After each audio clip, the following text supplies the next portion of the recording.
We're live. What's going on, YouTubes? And the gun channels and the interwebs, and Al Gore's rhythms, and whoever else be out there, right? Got a bunch of people out there already. This is great. So I got some links out. We will see if anybody else pops in. For just us losers right now. But there's not to say that somebody decent won't show up. Well, it didn't get any better than that. There's still space for somebody. There's still space for somebody decent to show up. Don't lose hope yet. I did the best I could. Do you have a sidekick with you or something? No, but I can round stuff with you.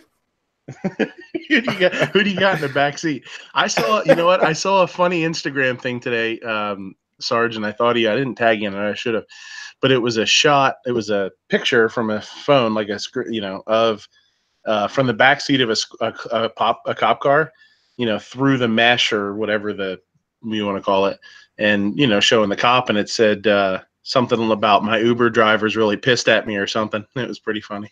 I've seen that one. It says my Uber driver has an attitude. Yeah, that's what it is. My Uber driver has an attitude. Yeah. Yeah, I've seen that one come up.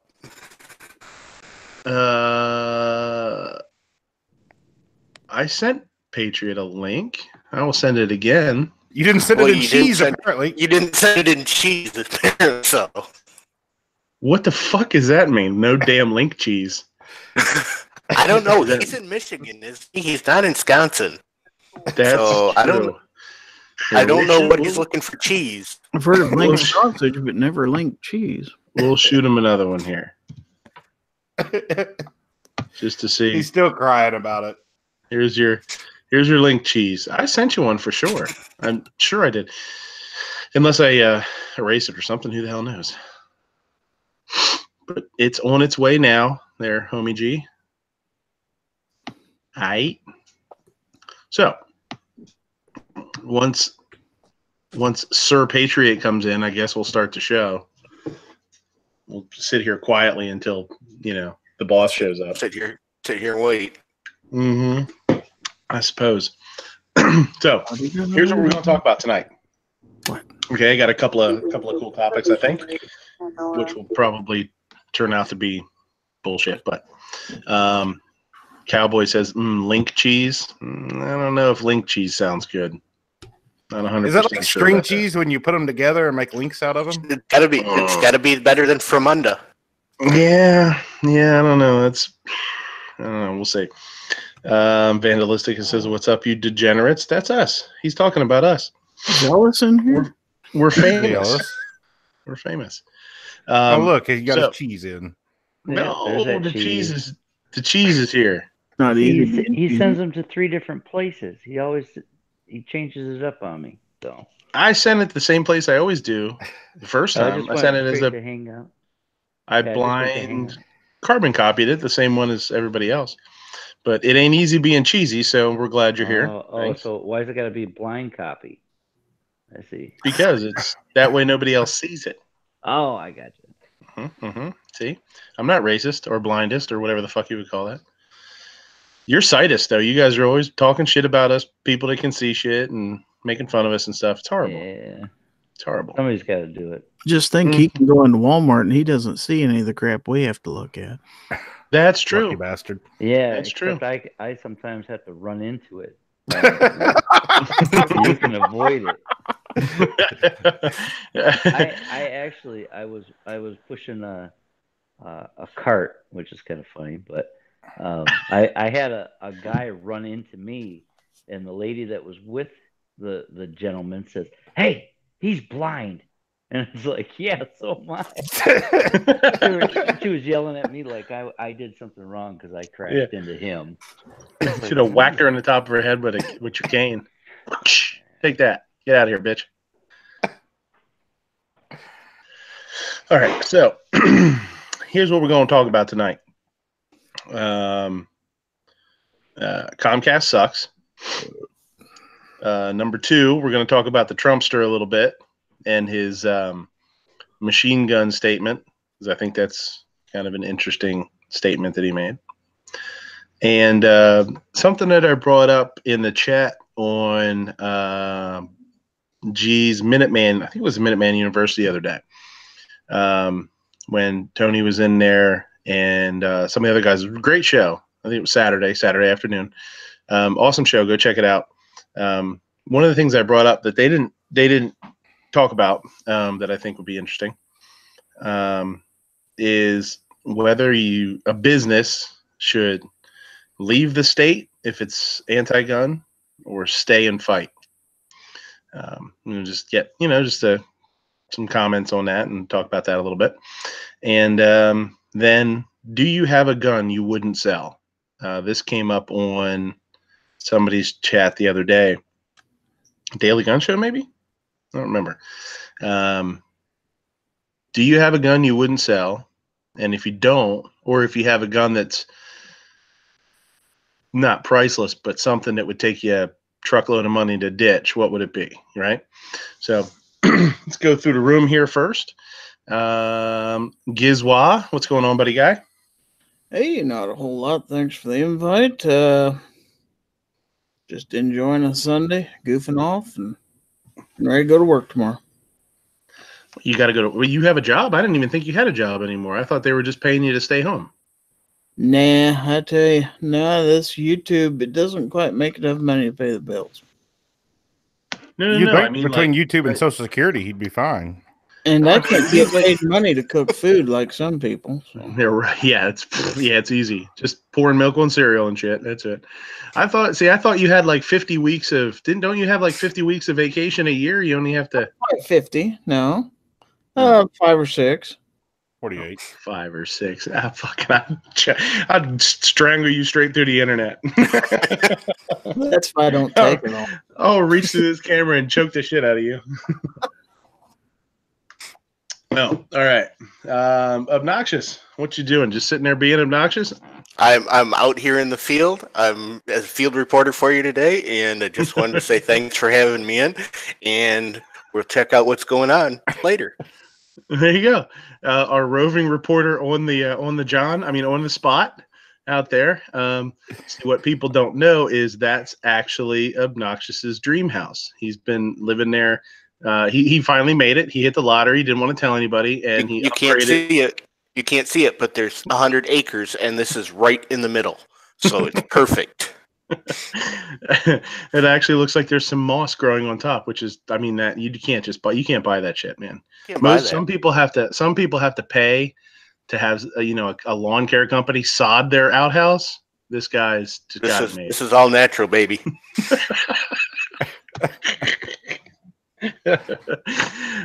Patriot, what's going on? Oh, I thought I was down. Lost his cheese. Who moved his cheese? Who moved his cheese? Don't move the cheese on the blind guy. Jesus. They're always moving stuff on me. Thanks for the invite.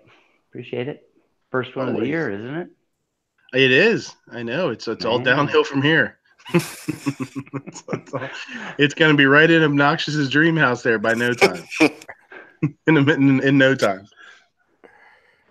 I'll be right back. I got to open the door. Heath, you know what? I'll tell you what. The first time I met Obnoxious online, this is a great story. First time I met Obnoxious, he was in his dream house in there. It was Halloween, and he was bobbing for apples. He was having so much fun. I was having fun right up until I got one. Oh, that's when it got bad. That's when it went south. That's when it turned south. When he actually got a hold of one, huh? Okay. Was it kind of rotten, smushy? Normal. I got a dog. I've got one of my dogs that would love to go bobbing for apples in that thing. You're a horrible person. C4, what's going on?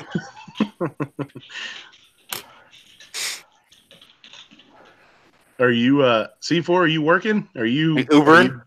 Are you Ubering? I am working, so I'll be in and out. So. What did you stop at? Did you pick up a prostitute or something? No. Oh, Important question for some. Yeah, never mind. Patriot beat me to it. I mean, I'll be in and out of the conversation. Oh, the conversation, right? Okay. I just wanted to make sure. I mean, you got. I don't know. I don't know how it is at your place, but you know. Is he at Taco Bell? Yeah. Who had the Seven Wonders said who had the golden toilet last week? That was funny. Yeah. If you checked out that, if you saw Obnoxious's Instagram post, that shit was funny today too. That was a good one. You tearing ass into the new year? Yeah. that was really good.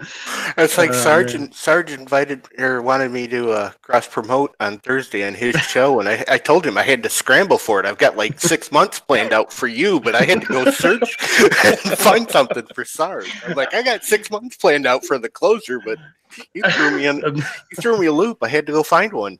Obnoxious has been staying up nights drinking Red Bull up for like 36, 48 hours at a time, just scouring the internet. Looking for toilet pictures. For nonsense. Yep. Snob, what's going on? Your off-the-cuff Instagram post for me. The little baby face. Obnoxious did. The baby Sarge. Yeah, the baby picture. Yeah, that was fantastic. Yeah, it was good. I like that. Snob, what's going on? Not much, just laughing my head off. You keeping the high point warm? Everything going? Everything getting high point down? I got it here beside me, just in case. We did name it last night. Yes. I forget. What was the name? The Easy Forte. Easy Forte. Right. Okay. Terrible choice. Yeah. I voiced my objection to that. All right. We got 28 watching. Let's see who's out there. Black Cat. Yeah. First off the bat, I forgot. Black Cat. He's not here, but he was the first one in the chat. There is he's getting some sleepy time for the rally tomorrow in Pittsburgh. There's still time to get there. They're meeting late morning tomorrow morning. The address is there. I don't know if you can scroll back. It's right there, but it's 414 Grant Street, Pittsburgh, PA. Noon is the rally. It is an open carry rally. Pittsburgh is trying to instate a ban on assault rifles. So, bunch of guys are getting together. He said it sounds like it's going to be a really good turnout. They're expecting a couple hundred people, and we wish them the best. We hope it's safe, and if there's anybody close or anybody that that wants to go, get the hell out there. If anybody out there in the chat or whatever has decided they can go and wants to pick up a ride with those guys, it's maybe possible still, so we can get throw an email out there and see maybe we can hook you up. Psycho's out there, Gizzard, Scott, T79, Glitter and Guns, Grim, Stanley, what's going on, Buck? Arctic Fire, what's going on? Local 223, what's happening? Gun Snob, you're out there. Obnoxious, Seven Wonders. Ozzy, what's going on? William Trader, what's happening? Slim's out there, what's going on? Patriot, you're out there. Vandalistica, we talked about you already. Clint Torres, what's going on? Tread's out there. David Bowling, if you want a link, we'll get you a link. Actually, I don't know if I sent. I might have sent you one actually. 2 Live Moo. Tread, we already said Tread. A lot of conversation out there tonight already. It's awesome. Shutting up, he says. Seven Wonders says he's 9 hours from Pittsburgh. You still got time to get there. No big deal. Hop in the car. Yep, no rush. You got 9 hours. Yeah, no big deal. Got lots of time. All right. So let me tell you why I'm mad at Comcast. So a couple weeks ago, we start looking at we've watched a lot of the American Horror Stories. So we hadn't watched the new one. So found it online on demand, and it's free, right? You can watch the episodes for free. So we Ohio 45 ACP boob sweat. What's going on, guys? So we start watching American Horror Story. Start binge watching them, right? We watch a couple of them in one day. A couple days later, I have another day off. We go in there, and it's not free anymore. I was like, son of a bitch, that sucks. All right, well, I guess, it was like free for a certain time or whatever. Kind of, wrote it off, whatever. Tonight, the other day, we started watching this season of Game of Thrones. It was on demand for free. Started watching it, watched a couple episodes. Awesome. It's a great season. Really enjoying it. Go have off today, go to watch it. It's not free anymore. Like, what the hell is going on, man? And so I get on Comcast. They have instead of calling them, they have a chat. So, I get on and I get a hold of somebody and I say, hey, we were watching this a couple days ago. It was free. All the episodes were free. We watched, half of them or whatever. We go to watch it today and there's no option for free anymore.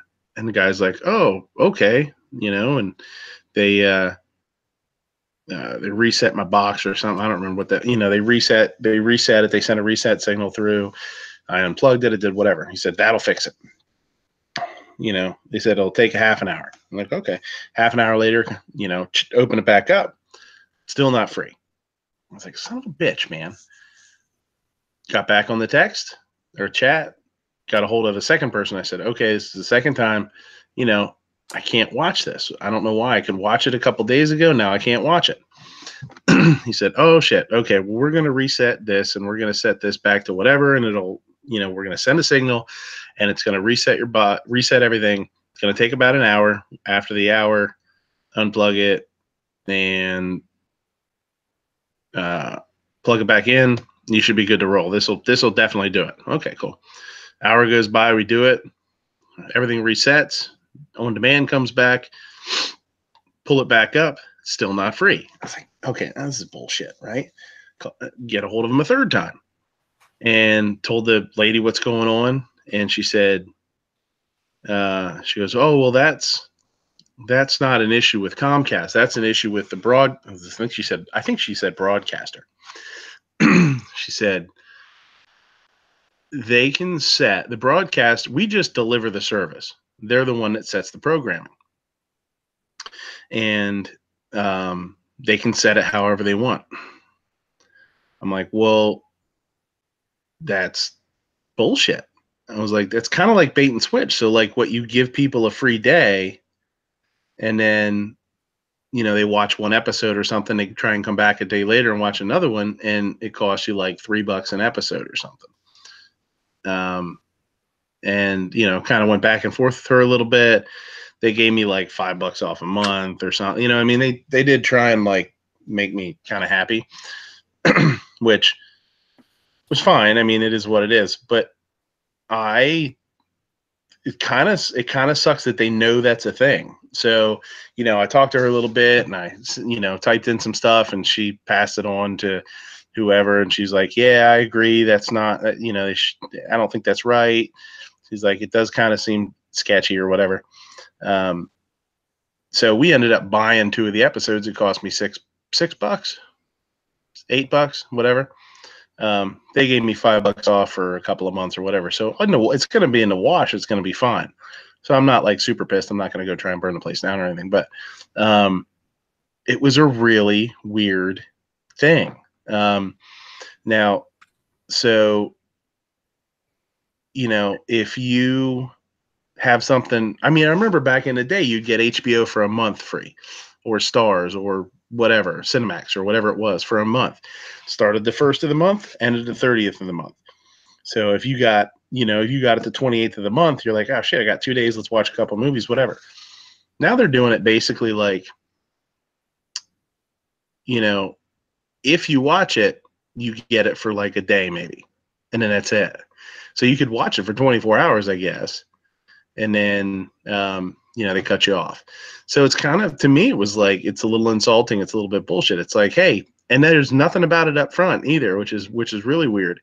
It says free. You click on it, you watch it, and you have no idea that like, you only have a day to watch some stuff. Have you guys ever come across anything like that? They just want you to binge watch. Yeah, but even then, it's like, yeah, it's not. Yeah, I mean, now that I know that, yeah, maybe you could take advantage of it. And that's kind of why I wanted to talk about it, because Comcast is huge, right? So, I mean, had we known that, Revolver says Game of Thrones is currently at Redbox. Man, we watched the last two. We watched a couple of them. You know, or three of them we watched. So we finished the season. It just cost me a couple bucks, but I'll get it back I'll get it back later. Is that on a channel that you have, or is it? It's on HBO, and I think we have HBO, but even American Horror Story, even when you look at American Horror Story, is on FX, which isn't a pay channel anyway. And that's what I brought up to her. I said, well, FX isn't a pay channel. Why would it be free and then not free? And she said, it has nothing to do with us. It has to do with the provider. They decide that they can do that if they want to. They can make certain things pay-per-view, and they can do it for free as like a promo or whatever. And I was like, promo. Okay. To me, a promo is something that you know about. This is not a promo if it just kind of catches you off guard like this. It's kind of shitty. Yeah. So those are weekly shows? I mean, yeah, Game of they both were. Yeah, they're both weekly. They're series. Game of Thrones is in its 7th season. American Horror Story just finished its 8th. So, yeah, and they do American Horror Story. You can go back and watch some of them for free, I guess. It seemed like. I haven't gone back since going through this today, but yeah, it just with the new seasons, is when we found out. Yeah, I've got Charter, and they do that too. I just thought it was really sketchy. I thought it was kind of.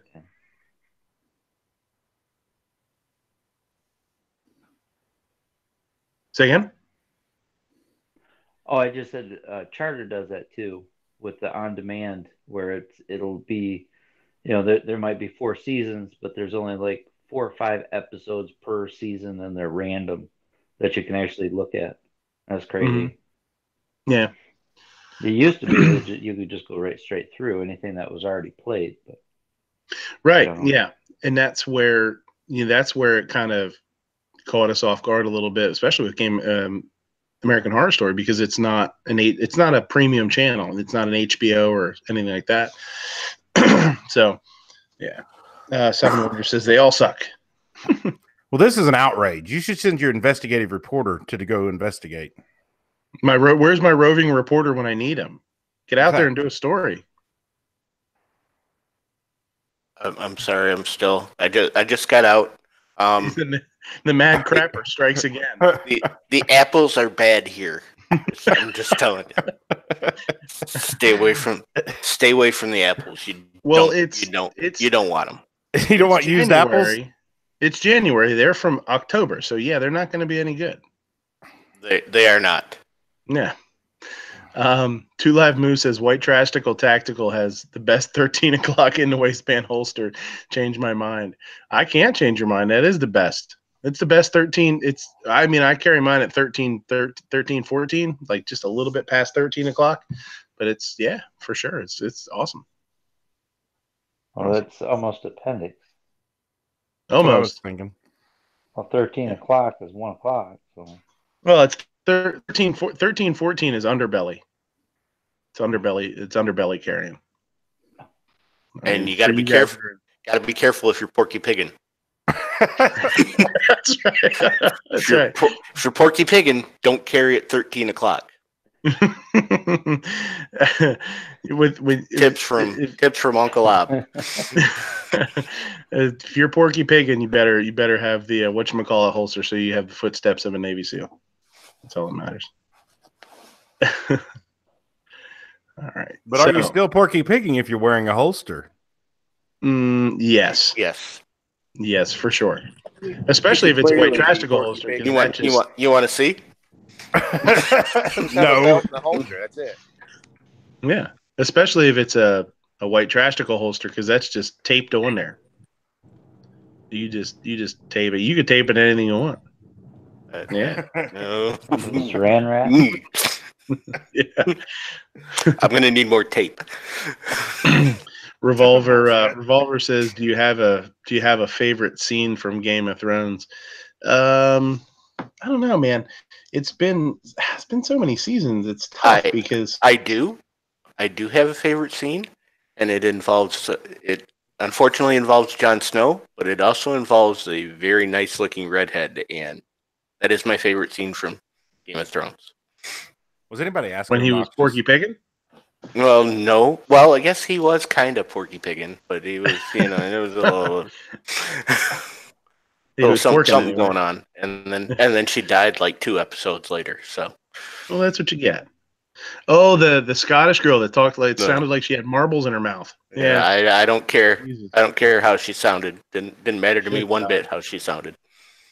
Yeah, I couldn't. Oh man, her accent was brutal, man. It was rough. This in the 7th season here when Jaime Lannister and them are fighting and she brings the dragons in and just starts wiping them out. It's pretty awesome. That was pretty bitching. Yeah. So, the wedding scene. Yeah. The red, what do they call it? The red wedding, right? Or something like that? Oh, God. Yeah, there's been a lot of brutal stuff, man. I'll tell you what, right off the bat, that show is pretty awesome when, when they kill Ned Stark. Right off the bat, man, you're just like, holy shit, this is a different kind of show. You right off the bat, you learn who the main character is, and they wipe him out, and it's like, wow, that's crazy.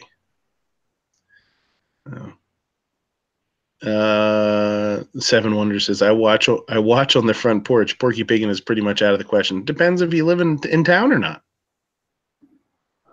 Yeah. You need to get further out of town. You need like 100 acres and have your little porch right about here. Yeah. And you can Porky Pig all you want. Yeah. The piggier the better. The porkier the better when you're out there. So Comcast are jerks. And they're like, meh, whatever. So I don't know. I wanted to bring it up because I thought, if anybody, you have a day off and you want to take advantage of something like that, maybe you can take advantage of it. Have yourself a little marathon.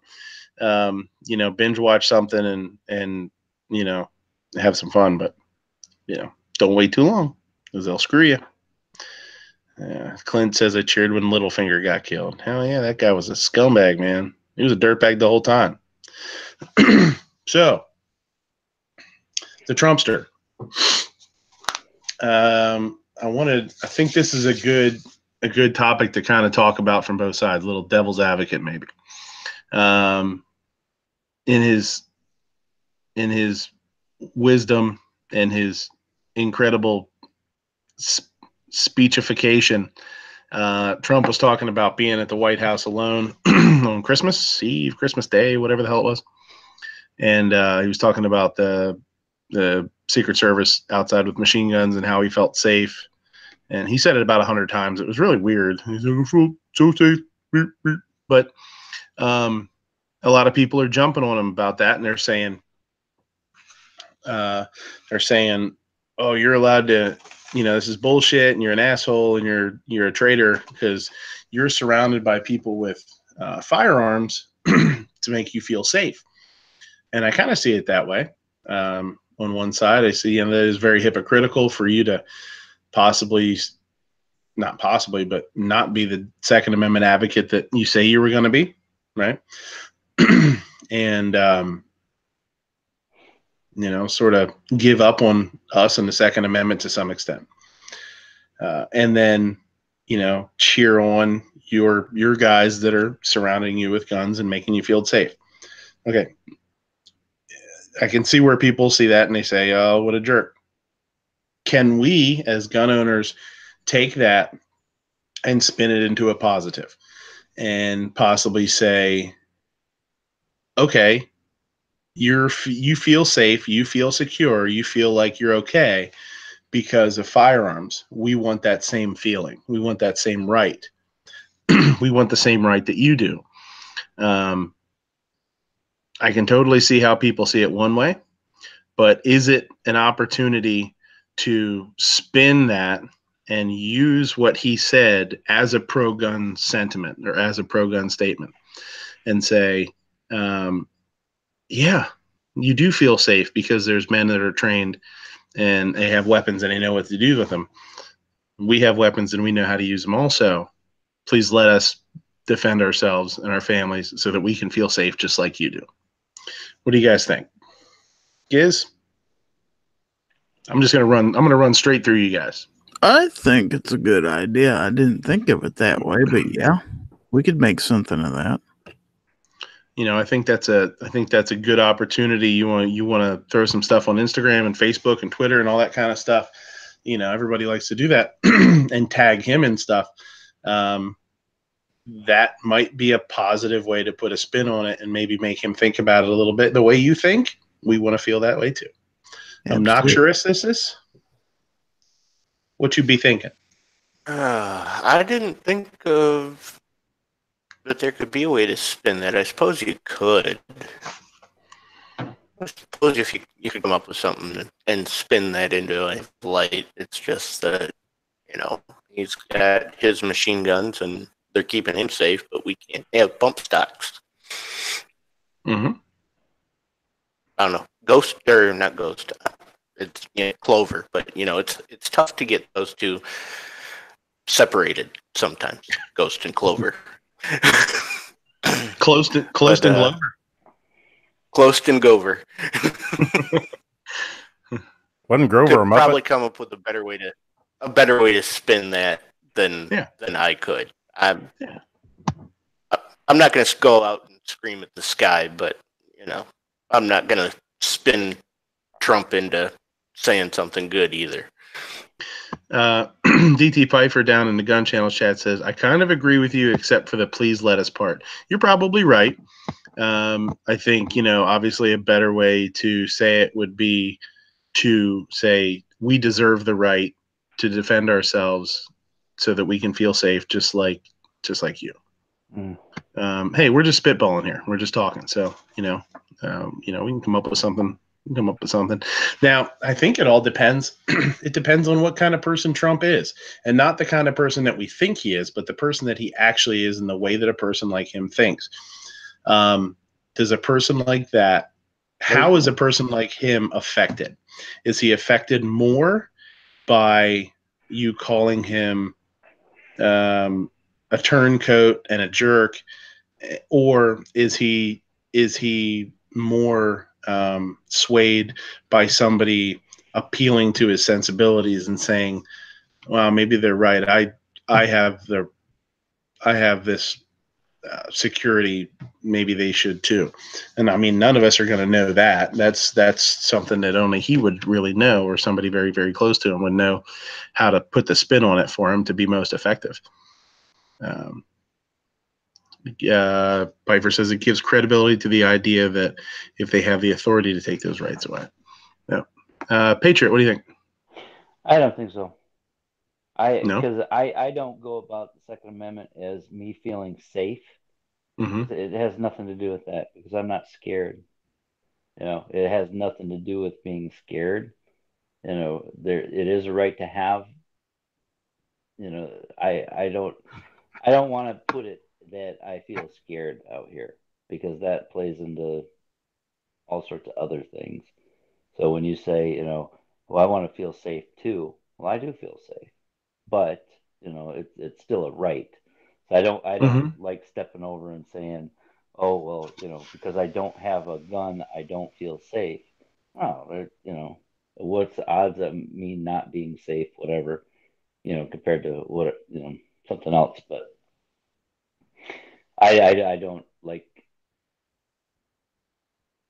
I guess that I don't know, going about the way of saying that I feel scared if I don't have it, and I want to feel nice and cozy and safe. Because I do. I already feel that way. But it is my right. So yeah, I just don't like you know, it kind of sounds, I don't know, like the other side. When you're, you know, I don't. maybe that's something different. But I wouldn't go the route of saying I'm scared if I Mhm. don't have. I'm pissed if I don't have. Right.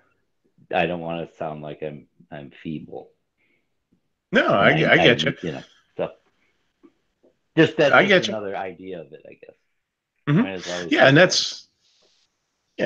it. that's why that's why I think it's a good conversation to have because, you know, is there multiple ways to that's what I want to do. I want to talk about it. Is there another way to spin this that might be effective? If some people are coming at him one way and other people are coming at him another way, but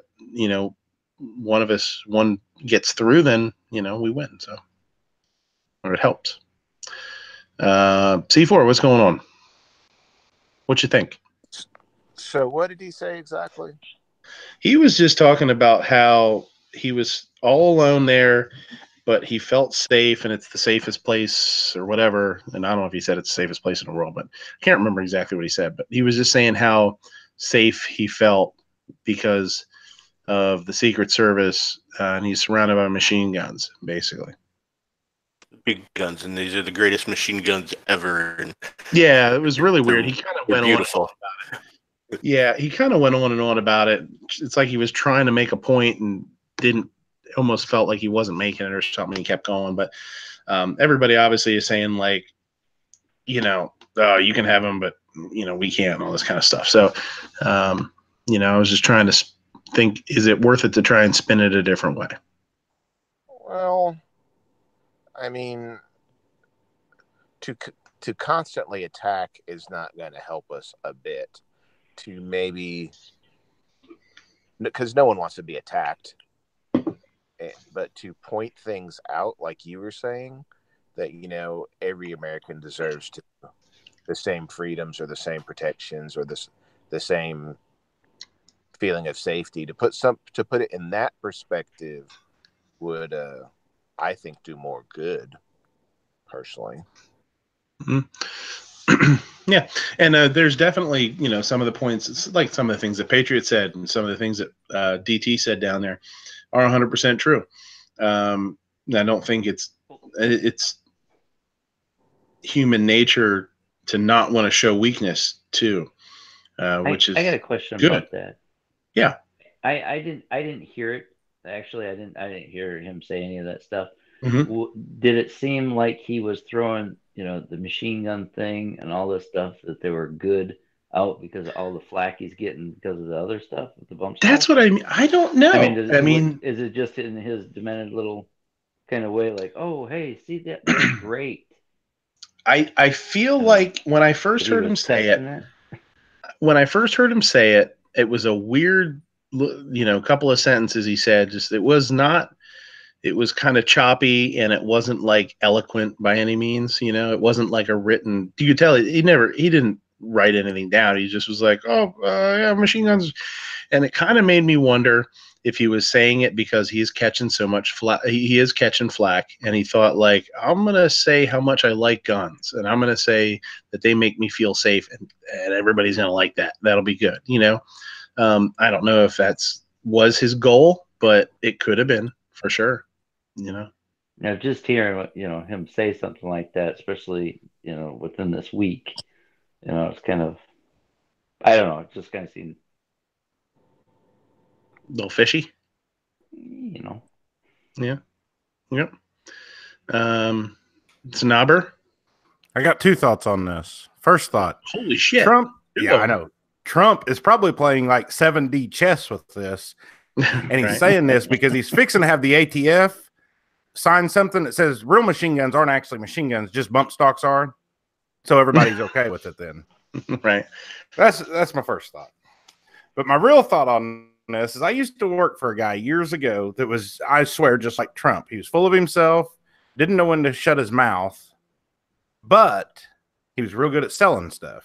Aren't you himself, What? Aren't you self-employed? Yeah, but I didn't used to be. So, shush, obnoxious.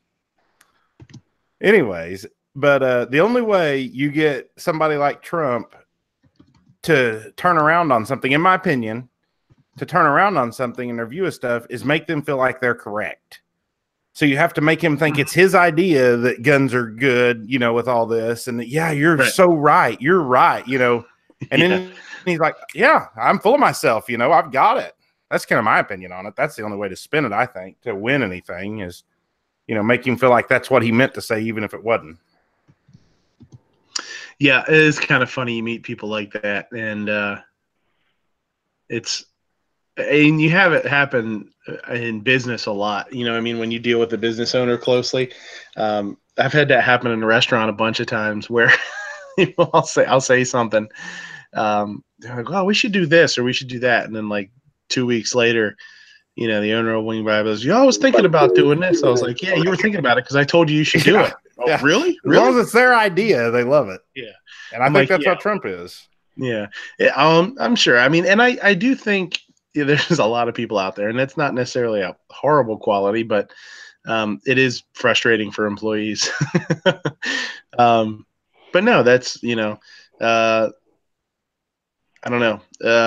Final thoughts on this? Anybody have anything else to throw in there? You know, I mean, you can give it some caveats if you want to, you know, say, yeah, I think it's a good idea to do this if, you know, or not if.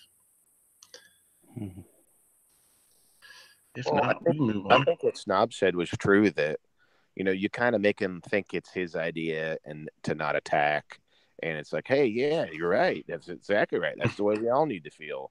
And you kind of corral them and kind of guide them in that direction, and it would do better for us as far as releasing some of these rights back to us that have been taken away. The guy was talking about, if you tried to tell him something was wrong, even though it was blatantly wrong, oh, it was the end of the world. Those are fighting words. Yeah. But once you convince him, you know, give him an idea and then convince him that it was his idea, then it's genius. I don't know with this, if it did come out because he's feeling the flack against, you know, the bump stocks and all this stuff, and he's kind of sensing that. Obviously, we haven't, you know, it's opposite effect, you know, because we've been saying things are bad and he's doing the wrong thing, and then he's kind of trying to change it. You don't want to pacify him. I don't know. I think it's well, I think when it comes down, it comes down to talking. We're talking about somebody that is ridiculously complicated. I mean, I think we know that, right? You know, he's a different kind of dude, man. He definitely thinks a certain way, and I don't, you know, none of us are inside of his head, so it's kind of hard. But you know, instead of getting a whole bunch of hate mail, maybe getting some, hey, you're right, mail might, you know, get him leaning towards our side a little bit. Did you send him that fruitcake for Christmas? I did not. The only fruitcake obnoxious. How close are you to Washington, D.C.? Can you get up there? Probably get there in. I think I'm probably 6 hours away or so. All right, cool. 6 hours. All right, I'll tell him he's going to be getting a fruitcake in 6 hours. He's dressed. Unfortunately, he's been bobbing for apples all night. But I did not see where this one was going. I did not see where this one was going. Well played, you son of a bitch. He's like, he literally would show Porky Piggin. He literally would be Porky Piggin and literally would show up on the front step of the White House with a shit-eating grin. Be horrible. I'm literally a shit-eating grin. That's what I mean. Pretty confident horrible. I wouldn't get that close. Yeah, probably not. Better people have tried. Faster people. You know, people in planes. They didn't make it. Yeah. David Bowling lives in Maryland. He's 45 minutes away. All right. We're sending David Bowling over there. We're sending Kingpin with a fruitcake. We're gonna get him swayed over. Anything else? Anything else you guys want to add? Anything else from the chat? Why don't you purposely mishear what the president said and then spin it in a different direction and make him think it's his idea? Yeah. Just purposely misunderstand it. Oh, you're right. The NFA is bad. And you're right. We need machine guns, and just completely go off on a tangent. Yeah. You are absolutely right. Trump 2020. You know what? Hashtag Trump 2020. Hashtag Trump 2020. You are on our side after all. Just purposely misunderstand it and then just go full force down that road. Yes, you're absolutely right. This is fantastic. Because who's going to interrupt you when you're that, that positive about it? Yeah, that's absolutely true. Anybody that's self-conceited like that buys into that real well. Just ask Obnoxious if you don't believe me. Seven Wonders is asking, anybody know when the full text of the National Red Flag Law proposal will be online? He saw a synopsis a couple days ago, but nothing else. I don't know. Have you guys heard anything?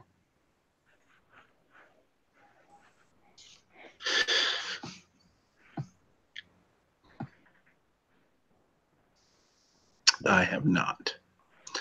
All right. Anybody else got anything to throw in there? We're going to move to the next topic. I got a shameless plug to throw in there on that. Go watch my new video today about why bump stocks are stupid. There you go.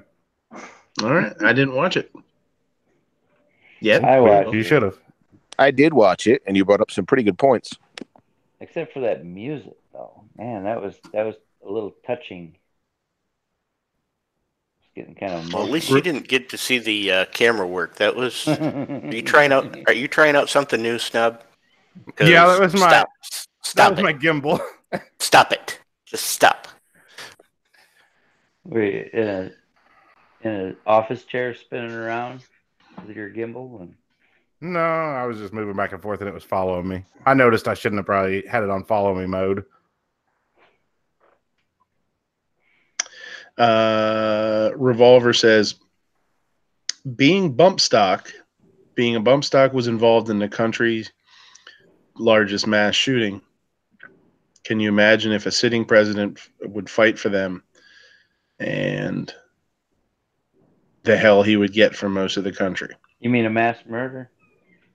Yeah.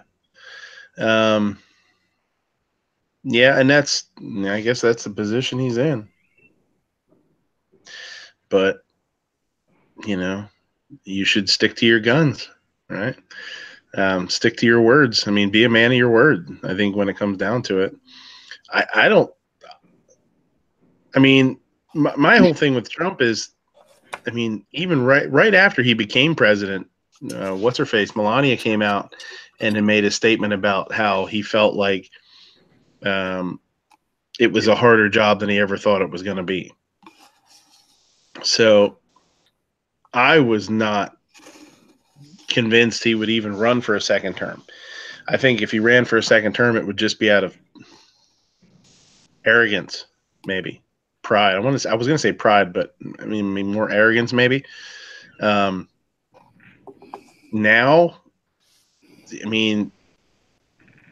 I don't know, but that would be. You're probably right.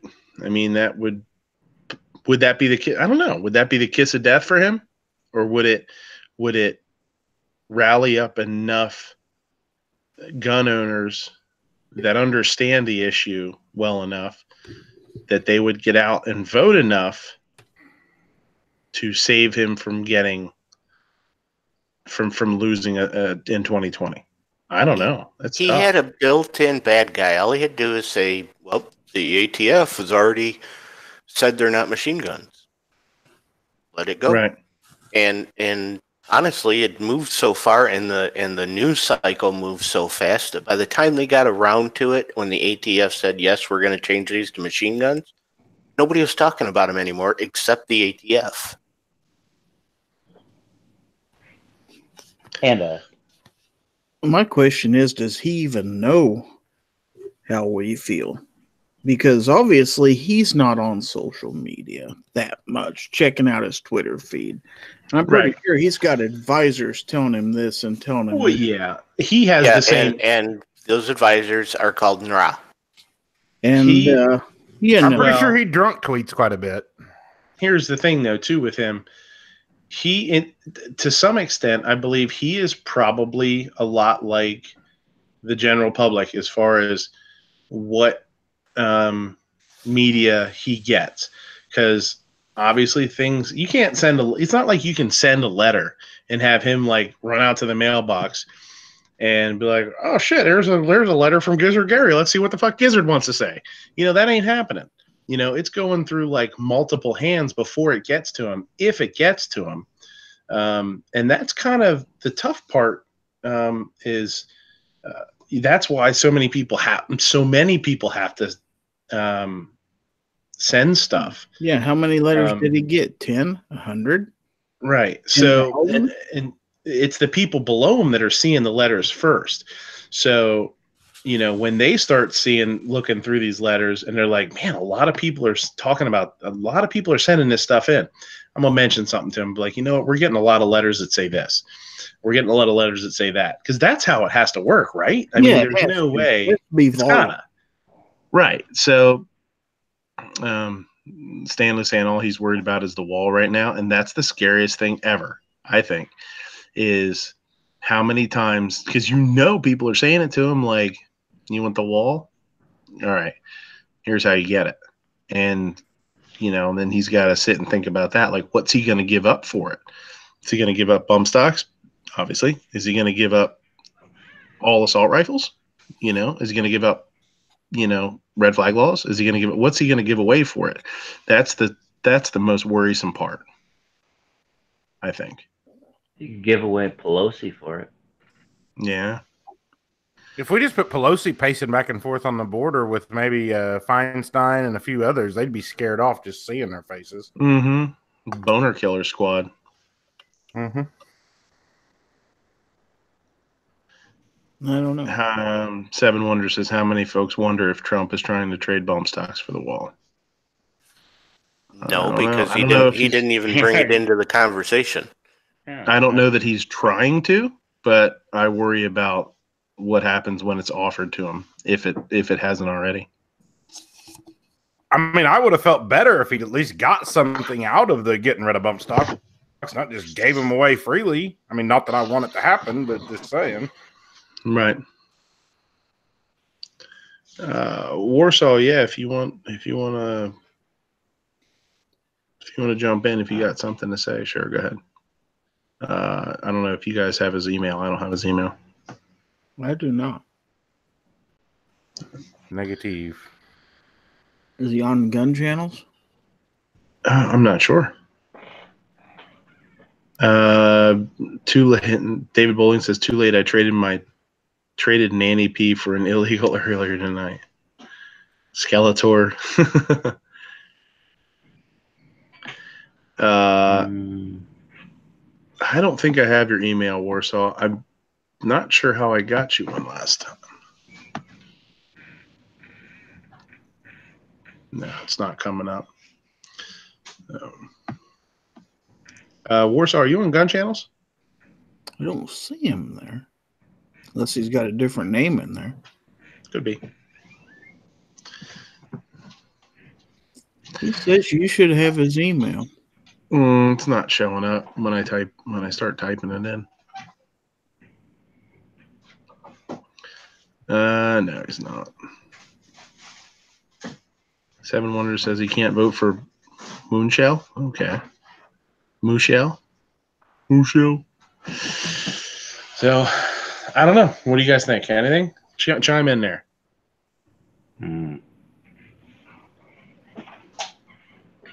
Everybody talk at once now. I'm just letting Gary talk. It's tough though, because you're working with uncertainties, and we have no idea what he's thinking or what they've offered or what everybody else is thinking. Well, I guess what other people are thinking, but it is tough. I agree. Yeah. I mean, there's kind of like Gizzard. It's kind of tough. That's not what I hear. Gizzard's good. Gizzard's good. At least as I remember, I haven't had it in so long. Yeah, what the heck, man? You fall off the wagon. You jump on the Gizzard wagon. Well, my daughter moved out of the town where the Gizzard restaurant was, and then the place around here that sold them went out of business. So my gizzard connection, I'm totally. Yeah, I need to find another Because the dealer's dried up, huh? gizzard dealer, man. And only certain KFCs have gizzards, so I rough. didn't know any KFCs had gizzards. Oh yeah, Really? You're probably not far enough south for those, though. yeah. Yeah, it's like one KFC in the whole United States. No, I've been to several that do. I used to work with a guy that ate gizzards all the time, Well, so bring me up some, would you? There you go. I'll get right on that. By the time they get to you, you're probably safe for with the gas station meats. Yeah, Warsaw. pickles. If you wanna Gizzards. They like give Grim your email, he can email me your email, whatever.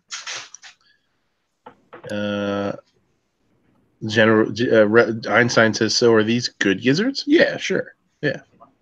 If they're cooked right, they're good.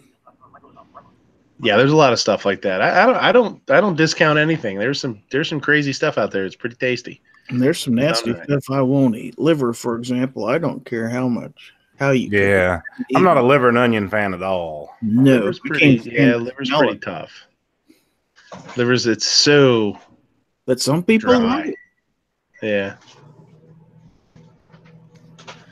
See, Ozzy says his KFC has Yeah, I was just gizzards gonna and livers. That's all fine and good, but they ain't here. C4 says get some gas station roasted gizzards. Completely safe. Completely safe. I have heard that if you go into some places like Costco or Sam's Club, that they have frozen gizzards that you can buy. You mean raw? No. Oh, like breaded? Mm-hmm. I've never. No. That's Right, what we're gonna you're have cooking from scratch, but I wouldn't have a clue. I'm I gonna mean, have if to. I knew somebody have who to was a look it chef,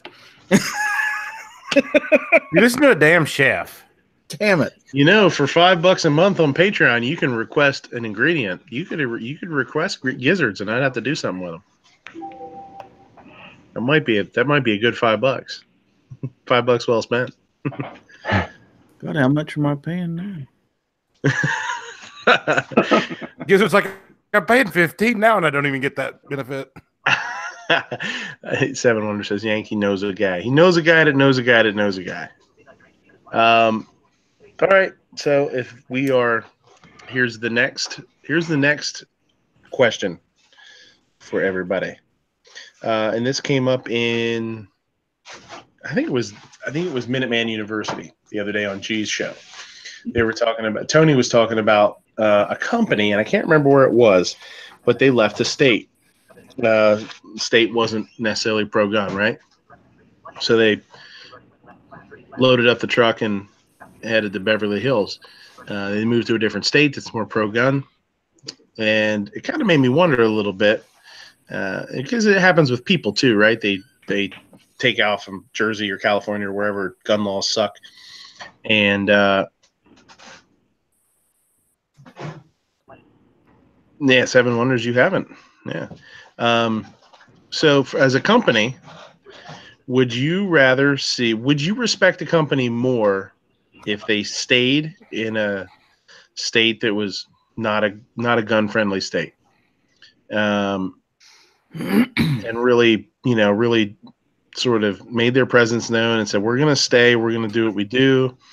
We're not going to let the bastards win. Right.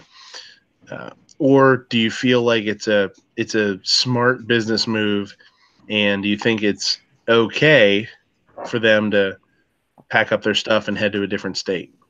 Do you see a company that picks up and moves as a quitter, or as somebody that that isn't as pro Second Amendment because they're not willing to stay and fight?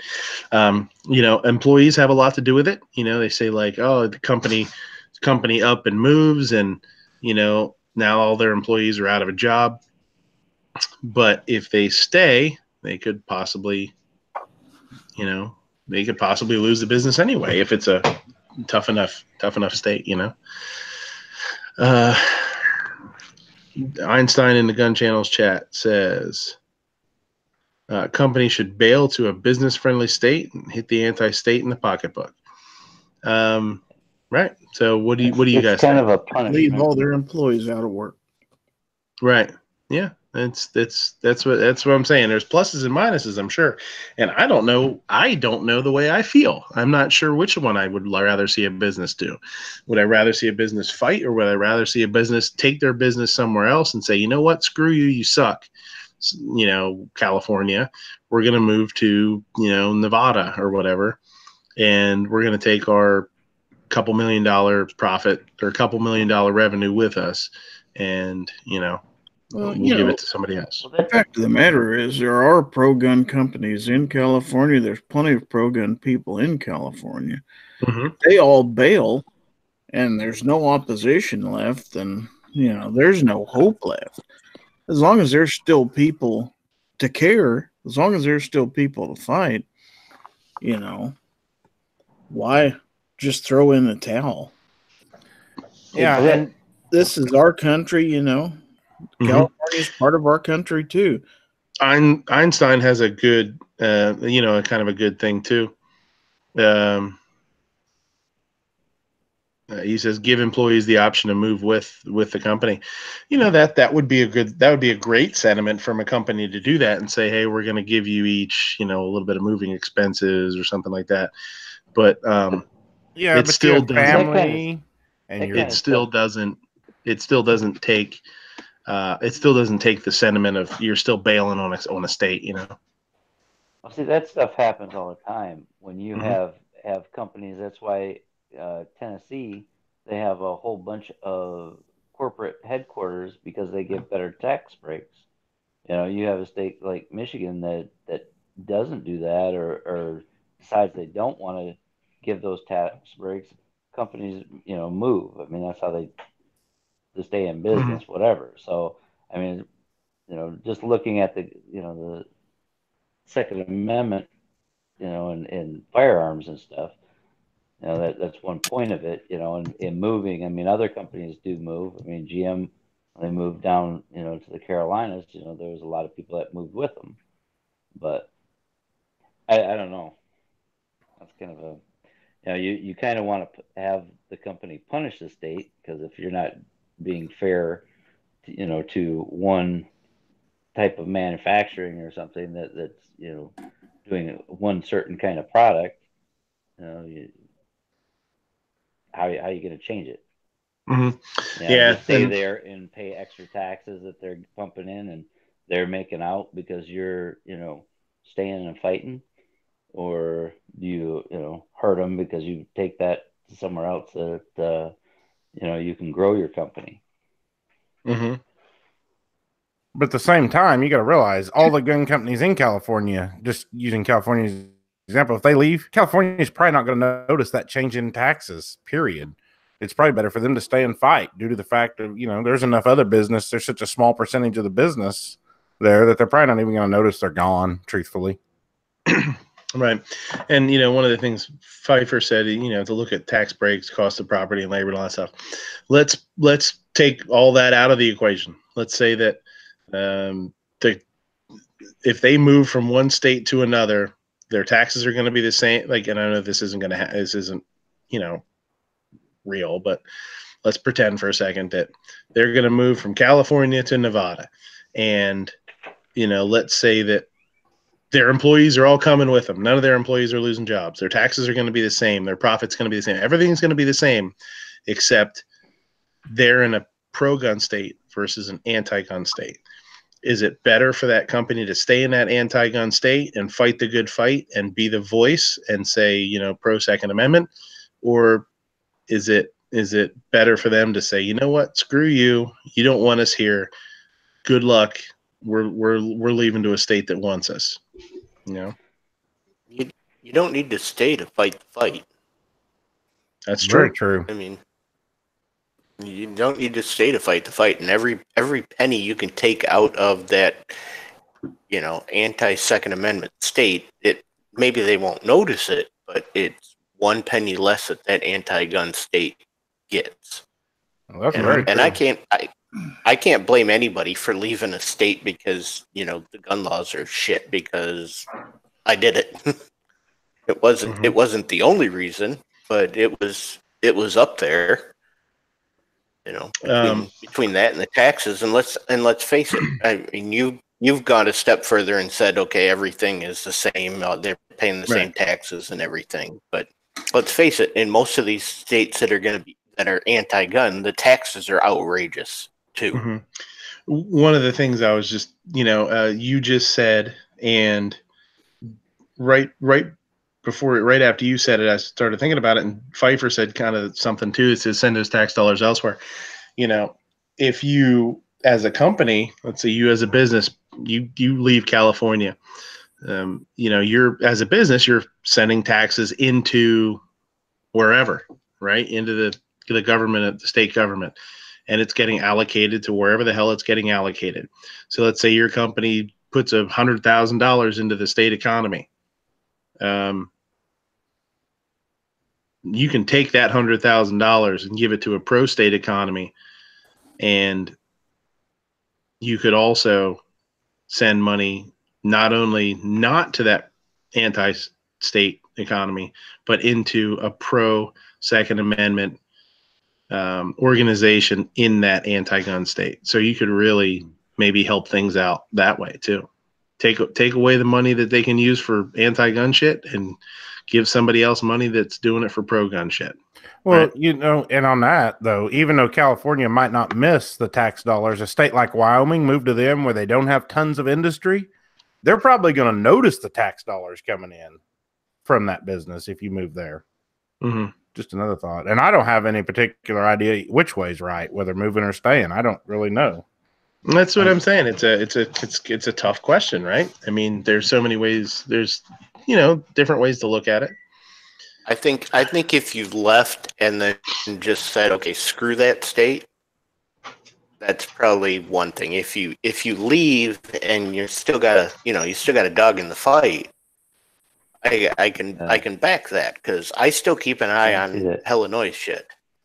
Mm-hmm. Even though I'm gone and Illinois is never going to affect me again. I go back once a year for the weekend I spend with all the guys that I've been spending the weekend with for the last 25 years. That's the only time I'm ever going back to Illinois. But I still keep an eye on it, and I still watch it, and I still see what's going on, and I still try and help out, with what's going on there. How can you help out if you don't live there? You get the information out. I mean, you send money into the right congressmen that don't even represent you anymore. No, but you can support local groups that are in that state. Yeah, you can still be a member of their right. I guess right, and you say you can write. You can still write those congressmen, and you can tell them why you left. Mm-hmm. I mean, if you say you left I left a job that was a job that I loved and a house that I loved, and went and found a new job and a new house, all because of what is happening there, gun wise. Maybe, that's how strongly I feel. That's pretty, that's pretty powerful, right? I wish G was here for this one. He would have some good insight. I mean, in the end, you represent your constituents, but I suppose you got to listen to something like that too. So. Oh yeah, you say I'm not the only one. I was going to say a lot of them are on committees, and you can write any of the people in the committees, because that affects more than just their constituents. Mm-hmm. If you're part of a committee for security or whatever it is, economic stuff, that affects more than just the 4, 5, 8 people that are in there and their constituents. So if they're on a committee, anybody can write them.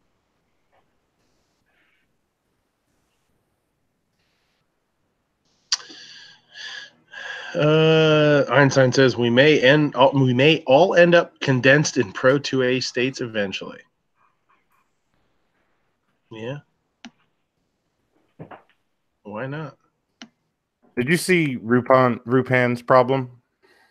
I've been sort of trying to keep up with the chat. There's a lot of chatter going out there, which is awesome. But what did I miss? Rupan says, my fiance's sisters are trying to convince her that we shouldn't have firearms in the house. Well, they don't have to be your. Wait, it's your wife's sisters? His fiance's sister? His fiance's sister. Well, it's not too late. She's still only your fiance. It's not that expensive right now. It's not too late, bro. Hey, people can try and convince you of anything. It's whether you stand by your convictions or not. You know, Rupan of all people being. I don't think Rupan's got a problem. I think he's pretty well squared away. Rupan is, was in the military. He of all people knows how important it is to be able to, be ready for a fight. I mean, come on, he's done 2 blind challenge videos. I mean, there's not many people that have done. Yeah. Mm-hmm. Yeah. Big shot. Guy thinks he's so like cool. I did too. I did too. Like a kiss ass to me. In the bathroom.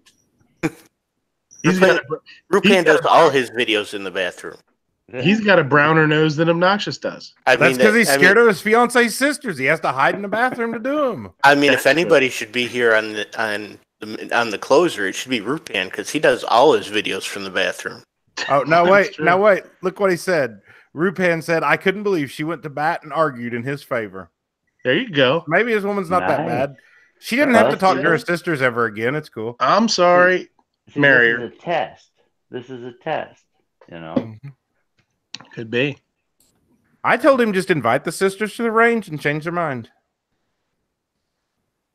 Are they you know what you do is you start pulling up those articles that many people have never read about the single mom that that was able to defend herself against the murderous, horrible rapist thug junkie. Well, maybe you might want to not use the single mom fact. They're gonna be like, see, he's just gonna leave you once you have a kid.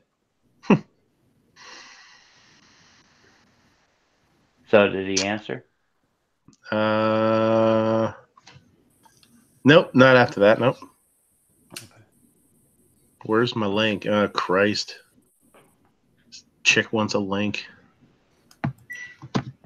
Has she invited you on to Gun Gals yet? Or is that still pay to play? It's pay to play. Still pay to play? Yeah, I wouldn't send her a link. I hear Clover's been on there. I bet you Snob's been on there. I've been on there twice. Wait a minute. Gizzard, you're on there? Yeah. Son of a... We all went to Tulsa with him. Yeah, you should have came to Tulsa. Now you got to go on group vacations to be cool. Oh, yeah, that's pretty much true. Yeah. I have not been on there. I'm a holdout. So apparently y'all don't watch Gun Gals, which kind of hurts my feelings. I'm setting this show up when Gun Gals is on because you guys keep trying to quark me. You guys used to be on at 9 and you're on at 9:30 and you're on at 10 and 10:30. I don't know what's going on anymore. You're just trying to steal all my peeps. Oh, whatever. Okay, so since y'all don't watch talking about kids, y'all didn't know that one of the changes in 2019 is we're going to have more guys show up on our channel. I don't watch this show and I didn't hear that. It's because you sit there and talk crap in the freaking chat. Don't listen. But let me rephrase that. As long as a guy has input that is positive for the topic that we are having, we are going to invite men on the channel. Well, Obnoxious will never be on there. I'm out. You guys were talking about kids today. I'm sorry, what? I said you guys were talking about how lucky somebody is because they didn't have to deal with kids today. Oh, yeah, my kids have been driving me crazy. But, yeah, I said that because I've seen it. See, we've got a point that I did see a little bit. Yeah, thank you, Patriot. At least somebody watches our channel. The blind guy watches our channel. That's one. I watch. I just can't watch until like tomorrow. All right, I'll give you a pass. C4 goes on there and thumbs it down every week. What are you talking about? Yeah, you got to have somebody. I don't know. Do we have any thumbs down yet? Probably. You're a dang dirty liar. Sarge goes on like three accounts and thumbs it down, not just the one. That's just Midnight's chat. Did we ever find out about Taco Bell? What happened? Oh, it was perfectly fine. I know I haven't checked in, but it's still standing, so that's all we need to know. Well, we need to know if we have smoke flavored chips today. No, Smoke flavored chips. I failed you guys. His Taco Bell was on fire yesterday. Oh yeah, that's right. I heard about that. I heard you lit a Taco Bell on fire. I can say someone did. Someone did. It wasn't me. And there's a culprit just came in the chat. Yep. Hey guys, what's going on around here? Oh, not much. Apparently, Oh you're shit, burning he's already down had too Taco much to Bell. drink. Hashtag save Tardot. Yeah, Hashtag that's shut true. the fuck up. He was pushing for Tardot to get let out of the house an awful lot the other night. I miss my buddy. I miss my buddy. My boy, you're my boy, Blue. You're my boy, Blue.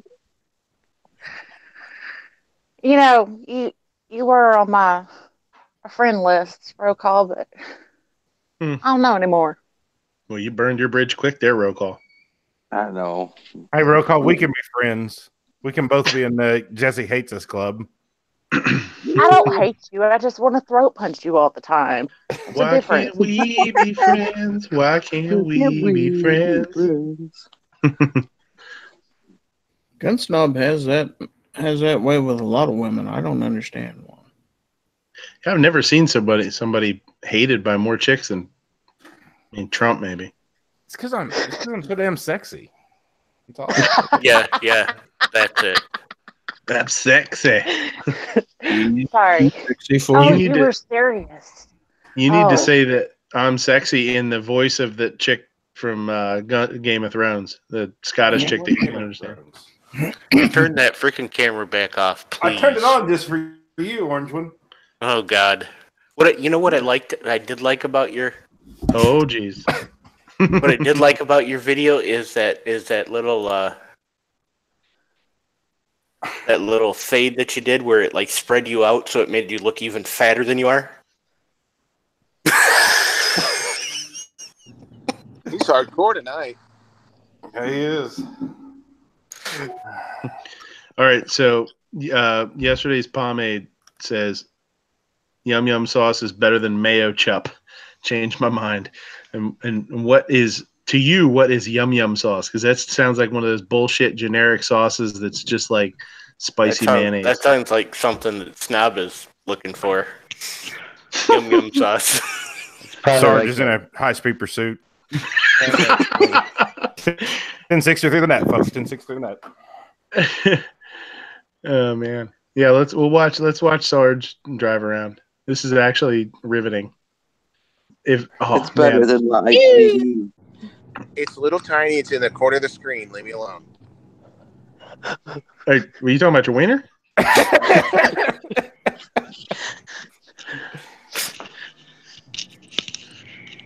You going to check on the Taco Bell for us? Is that what's going on here?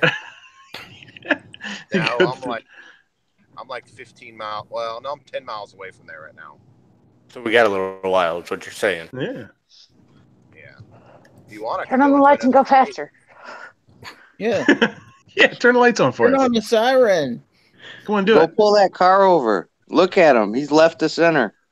Oh, wait, that's Sarge driving. Oh, yeah. I think that's just the curve of the road, guys. That's what they all he's say. braking. Oh, look, he crossed. Did you signal? I didn't hear his blinker. I didn't either. You only have to signal if there's cars around. Bullshit. Just follow him and see if he gets nervous. You only have to signal if there's no cars around. What if there's a car there that you don't know about? That's somebody. That's Go get him. That's somebody trying to get excuses for PC right there. Yeah, Yep. he didn't use his turn signal. That's like saying you only need to. No one's around. If there's no one around to see the signal, it'll get thrown out. That's like saying you only need to have gun safety if there's other people at the range. It's not true. It is not like that at all. That's bullshit. I think you're wrong. I don't care if you do have a fake badge. Hey, there went RL. What are you talking about? He's got one of them concealed carry badges you buy at the gun show. 67 in a 25. He's speeding. He's doing 67. And his lights aren't even on. He's doing 67 in a school zone. How do you know what the speed limit is? There's a sign right there. 65. I can read it. Nope, they cut his speed off. He crashed. He crashed? No, he didn't. He hit an armadillo. Platypus. He's No gonna step run. on platypus. No Good step Lord, he on ran off the platypus. road in a ditch. Oh, there he is back. Oh. Whew. He's running. Get him. You said no step. You didn't say we couldn't run it over. And we Hey, got that little switch that goes different places, push that all the way to the right.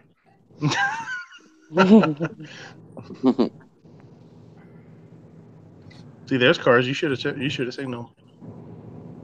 7, maybe 3 and 4. Over. You son of a bitch! You get back here. Have you got Junior with you to hold the evidence? The evidence. It Put was the evidence in the car. You did that on purpose. I know it. Riding with the Sarge. I feel like we should have like Riding Dirty playing. Riding rolling. Hey, Look, who's that guy? Look at him. Look at that. He's letting him use the Freaking phone. He's fast guy. calling for help. He's Take it calling off. 911. He's calling 911. Sarge, go pick him up. Blink Run twice. while you can. Blink twice if you're being held. I see those indents of the chains on his wrist and his neck. Notice he see turned him. the camera off before he had a chance to blink.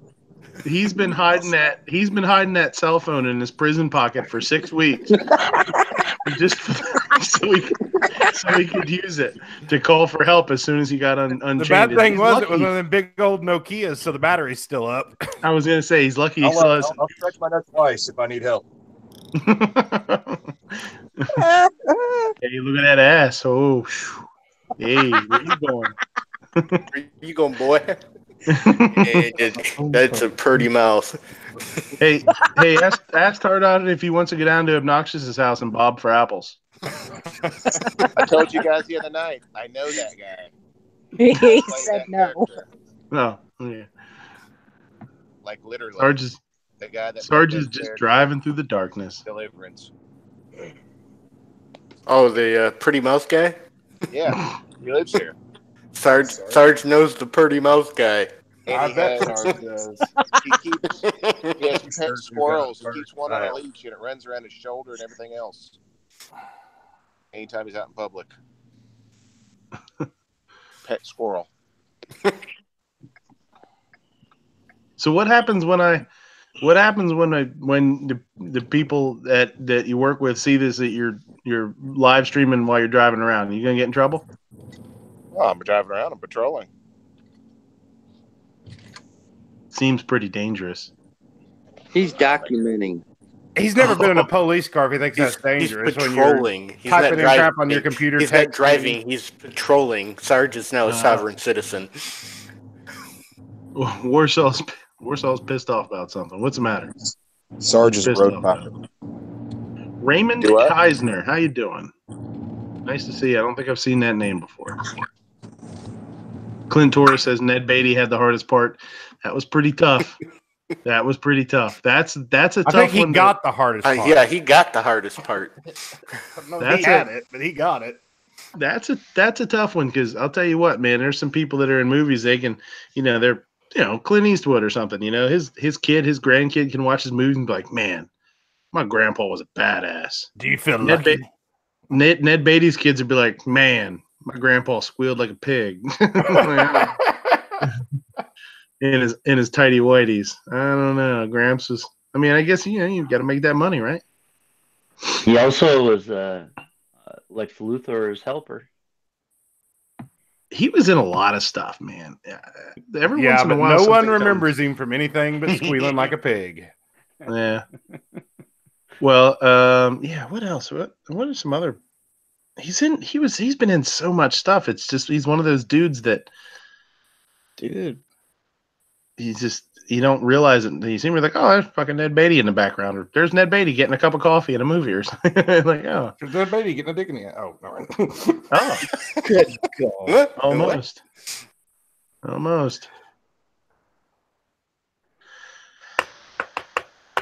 Rupan says new challenge # Porky Piggin Patrol Challenge. I'll tell you what, Rupan, you should just not even challenge. You should Porky Piggin Patrol Pop, and he does a live stream while he's Porky Piggin, and he just shoots at road signs when he's driving down the road like a redneck. 10-10. Gives a whole new meaning to body cam, Challenge denied. Hey, Sarge, what exactly do you have that GoPro taped to? I thought that was Thunder Pork. Thunder Pig. Thunder Pig. I never did tell that story. Thunder Pig.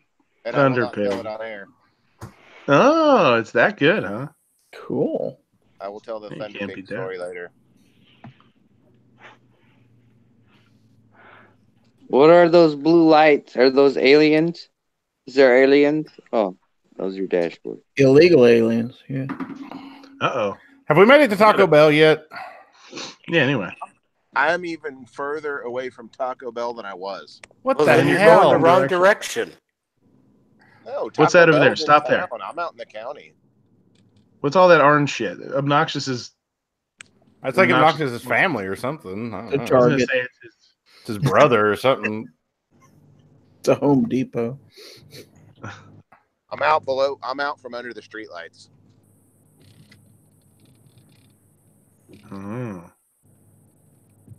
I like going to Home Depot because I can pretend that I work there and send people to the wrong aisles. Hell no, we haven't got any paint. Obnoxious. That's out in Lawn and Garden. Yeah. Hey, you got Lowe's for that. You should go to Home Depot and go live from a toilet in there. You should really just go live from Home Depot and see if people do bother you. I would love to see that. As long as you're wearing an orange C4 Defense shirt, and I know you've got one. I'm live from Home Depot where now everything is 50% off. Who left the freaking door open now? Wow. Anybody's allowed to come in here, apparently. Just came in the outhouse. Midnight Range shirts to come out. Speaking of Ned Beatty. That was good, Patriot. There's Ned's grandson now. Howdy, folks. Howdy. What's going on here? Oh, we're watching Cops. Where am I at? This is live PD. Oh, he's going to get some gas station meat sticks, Gary. Hell yeah. Pick me up some while you're in there, Sarge. Ask them if they got gizzards. Hey, Sarge, if you drive around back, you can pick up one for about $2. But a gas station meat stick? What are you trying to pick up for $2 out back? Get around back and pick up a gas station meat stick. It concerns me that Ellis knows so much about what's around back for $2. Yeah. I don't know. Well, Midnight told me. That's a tough one. Hey, you got to make ends meet somehow. Yeah, you got to make that money. Yeah. Well, he said $2 was $2. It didn't matter how he made it. Mm-hmm. So what's going on, Alice? What's new? Not a thing, man. Just life in general. Up Working a little hard? later than normal. Working a lot. I'm not sure about how hard, but I'm working a lot. That's good. That's good, man. You still loving it? Love the job, yes. Some of the people, not so much. Well, that's how life is. Sometimes you got to work with assholes. I tell my guys that all the time because they get No, cooks. the people I work with is great. It's the customers that drive me crazy. Well, just pretend you're on one of these live chats. I mean, it's full of assholes. You ought to be used to it. But yeah, man, life is good. Mm-hmm. To paraphrase YouTuber that we all know and love. That's good, man. Glad to hear it. Yeah. I got my nose step on snack lower the other day, Outlaw. Oh, did you? Direct from your fine company. It ain't my company. I just work there. Your fine employer. Okay, we'll go with that. We can go. Thinking about building it into a 300 blackout pistol with a threaded barrel so I can suppress it. There you go. Well, I do have some news. I picked up my 1022 yesterday. Nice. You had that on.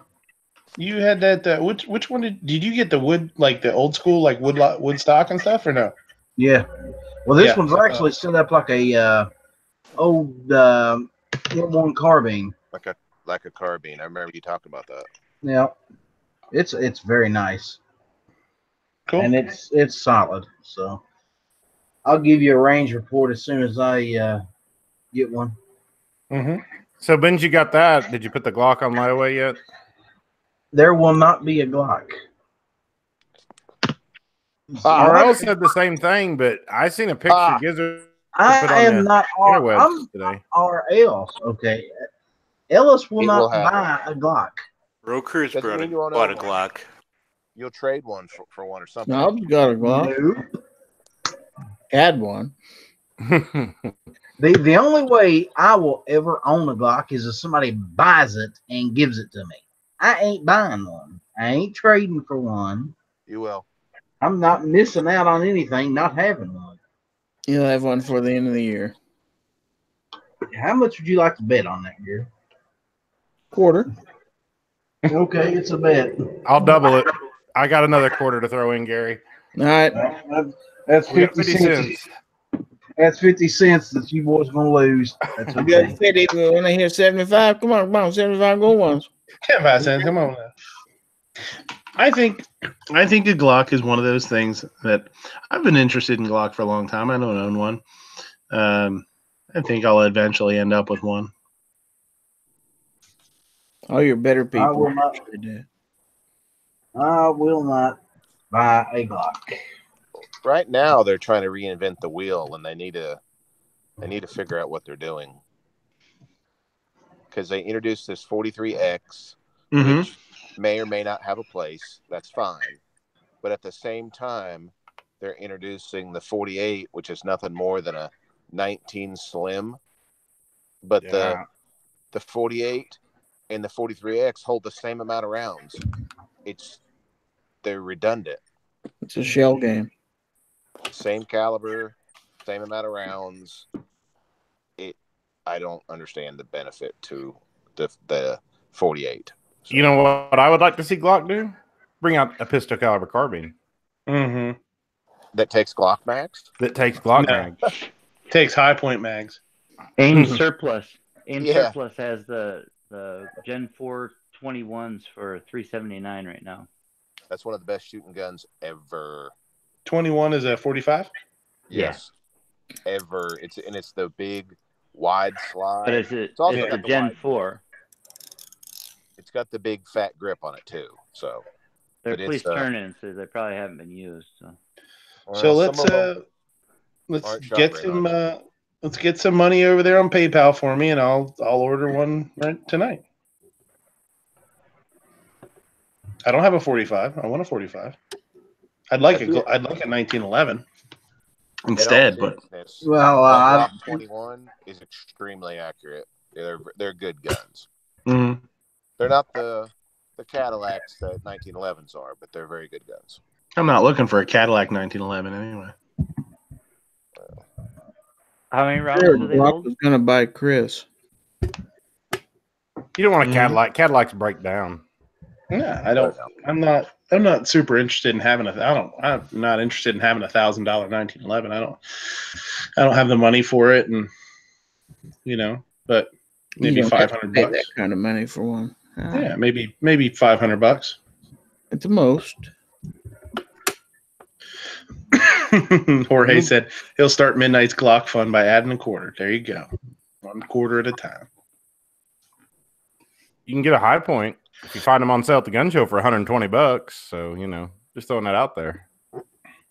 High point It's what? not a 1911. It just uses technology from 1911. It looks like somebody hammered it together in 1911. Check the side chat, Travis. I don't want a Kimber. Why don't you want a Kimber? I love my Kimber. What Kimber you got? Ultra Carry 2. That's my brother-in-law has an Ultra Carry. Oh, he has the Crimson Carry too. That's my desk gun. Let's see it. Can't see nothing. Can't see nothing. I showed it just a second ago. Oh, all blacked out. Isn't that cute? Fancy pants. Put it back in the box, loaded. Yeah, I should. Hey, Snob. I put it in a plastic too. What's up? No, stop. Snob, do you remember when Angelina sniped PorkyPiggin.com from you?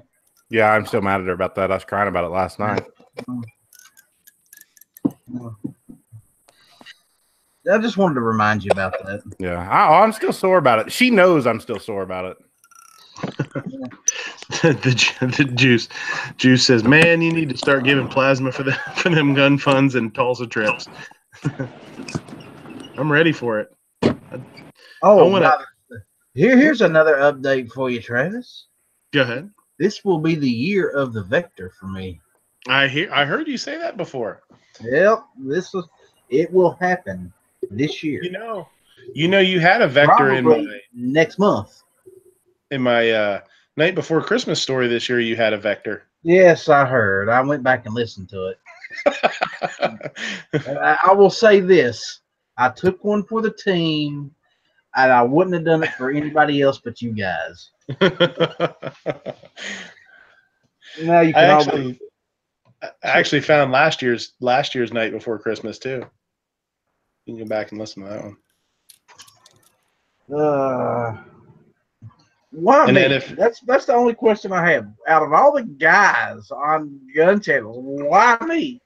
No, I don't know. Why did I have to jump on that particular grenade? He just, when you're a writer, when you're a really accomplished writer like me, the words just flow and you just have to go with it. Especially when you're sitting on a toilet. That's right.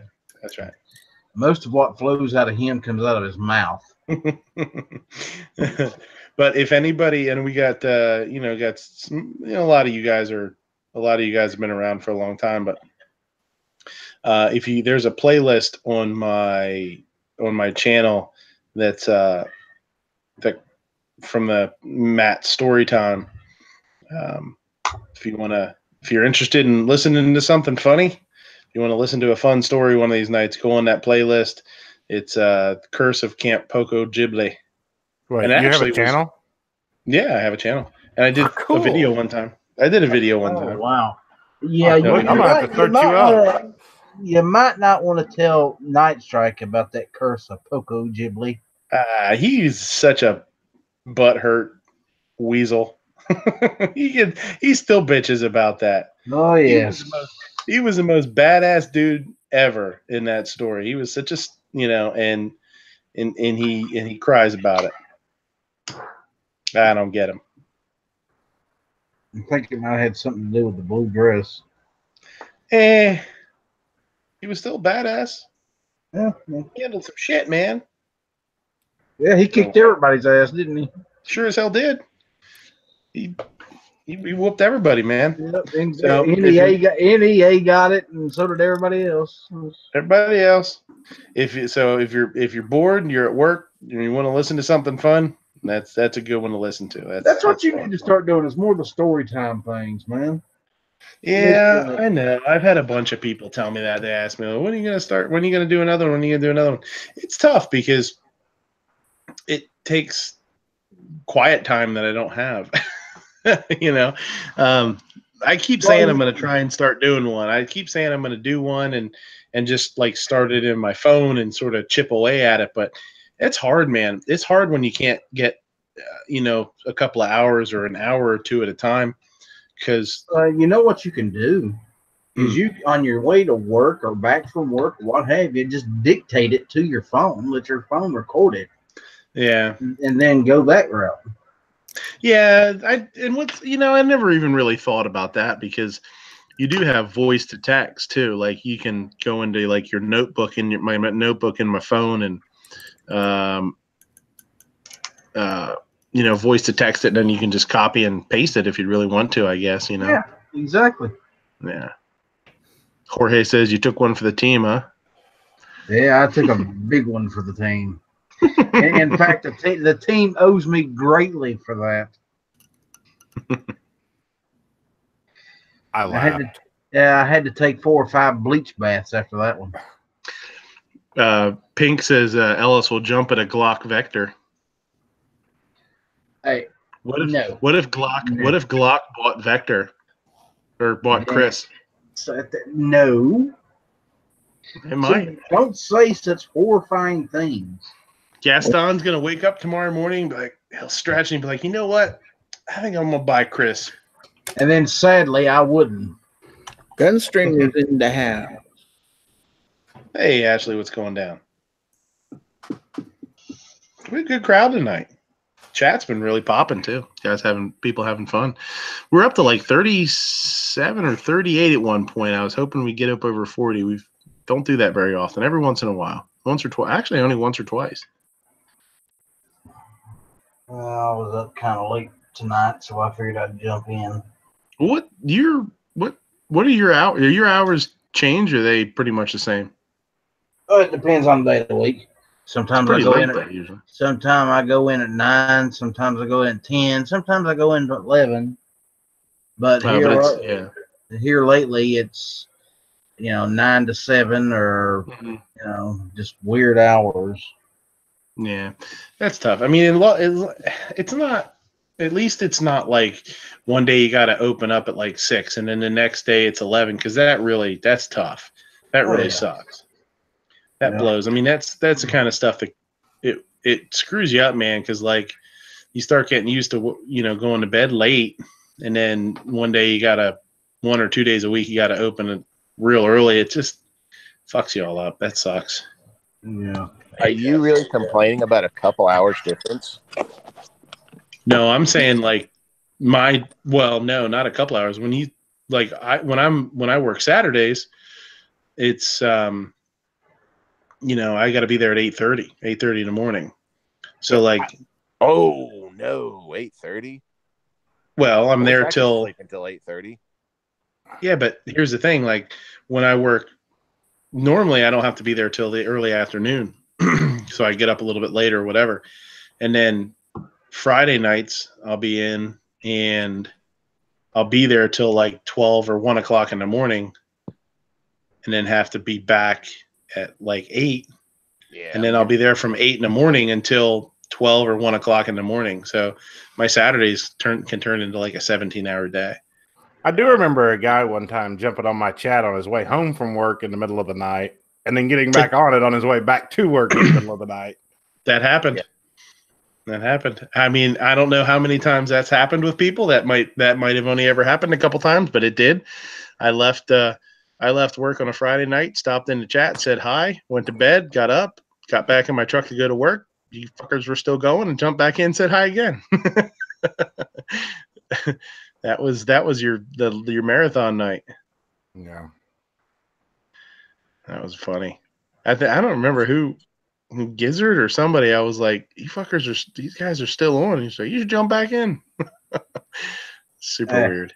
Do you remember the night that you were going home and I had just started a show? You jumped on, and then when you woke up the next morning, the show was still going. Uh-huh. I sat outside. I sat outside, and I got home one time and sat outside in my damn truck for like 2 hours on one of your chats too. Yeah, I remember that. My wife was like, "Where are you at?" I was like, "I'm outside talking to the outlaw." It's like, are you coming in? I was like, I don't want to, wake people up and have the dogs bark because I'm talking and stuff like that. I was like, yeah, I'm fine. I sat out in a damn truck for like 2 hours. Yeah. We had some fun on those late night chats. I miss them. Oh yeah. Well, hell, Alan was talking about the other day on somebody's show. He was talking about his first chat. That was a fun one. That was good times. I think that was on that new show. What was that new show, Gary? Do you remember the name of it?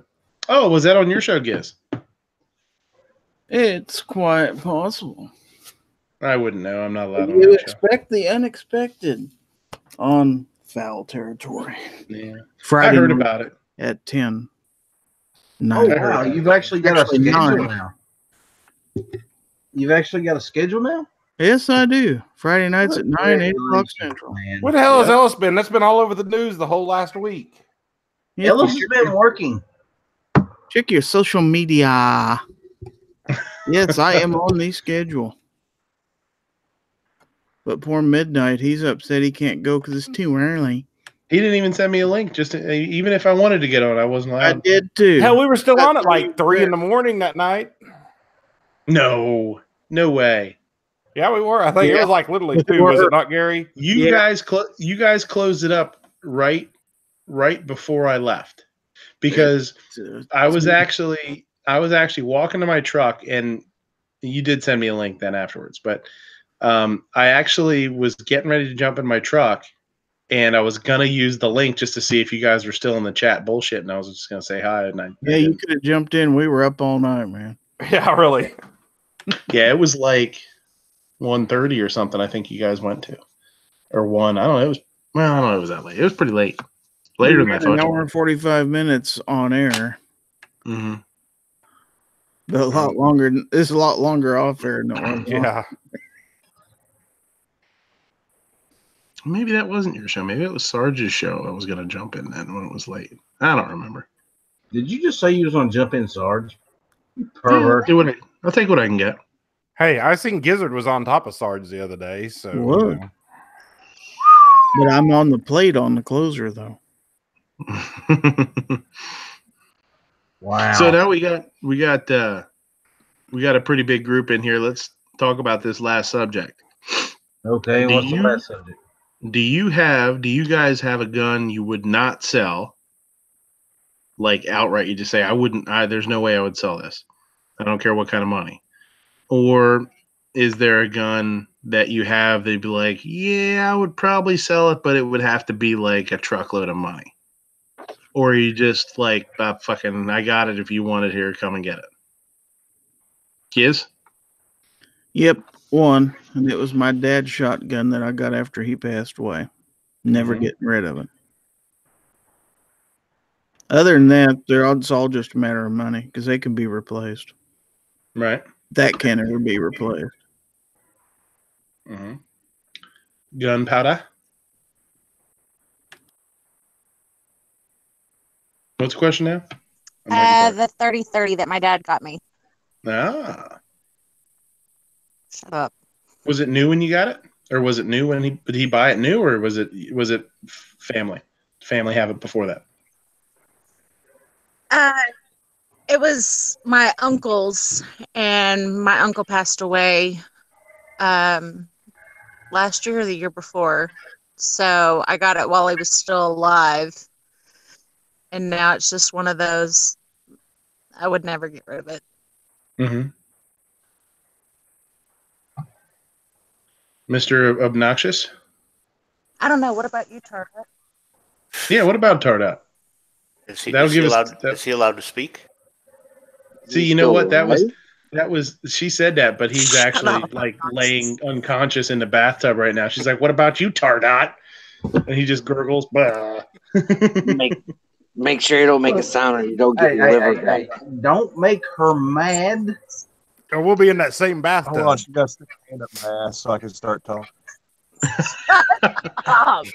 Hey, oh my God, you're married, shut bro. up. You're married, bro. Take what you can get. She must have put the gag back in his mouth. Yeah, anyway. No comment, huh? Is there a gun that you would get rid of, babe? Maybe a gunpowder. I mean, yeah, there's no gun that I hold that much sentimental. The 1911 I bought from my dad, and the deal was I'd never sell it to anybody except for him and my brother, keep it in the family. Mm-hmm. But worst comes to worst, need the money. It's not like I'm not going to sell it. Excuse me. And that's one of the things I wanted to talk about too. Was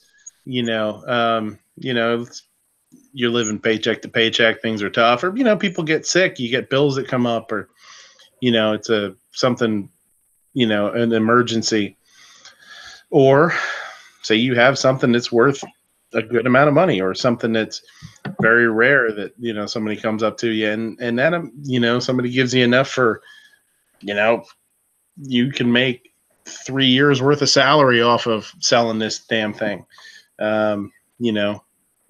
Would you do it? Yesterday's pomade says he recommends keeping any Kel-Tec, they're heirloom quality. Obnoxious, what do you think? About Kel-Tecs? I don't think they're heirloom quality. I think he was being facetious. I don't think so. I think he's a pretty Quit talking about your feces. God, you people are perverted. It's always about poop with this guy. Ellis thinks poop's perverted, though, is what's concerning me. Guess it depends on where it lands. Yeah, I guess so. If it's Cleveland Steamer, then yeah, it probably is. I don't have anything that was handed down to me. Everything I've got, I bought. Now, that being said, I don't plan on selling anything I've got. I plan on just keeping everything. Even the ones that don't work? Yeah, even the ones that don't work. I wouldn't want to unload those on other people. And eventually I'll get that one figured out. But I thought eventually he's going to get wrist braces, but fuck you.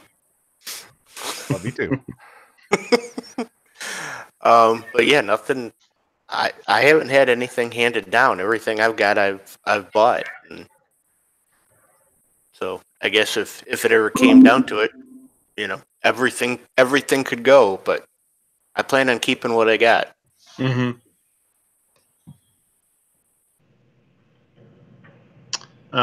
Patriot. Oh, that's a pretty good question. Nobody gave me anything. I've bought all my stuff. I mean, I have some that I like more than others, and so you'd have to really pay me a lot. Way more than they're worth. But other ones I would get rid of, no problem. As long as I was getting something else. I'm not selling them to sell them. I got a kid. I can sell her, if I need money. Oh yeah, I mean they got little hands. They do good work. I got all sorts of things I could sell before I, sell that important stuff. But I've been trying to sell my kids for years. Nobody will buy them. Maybe you can trade them.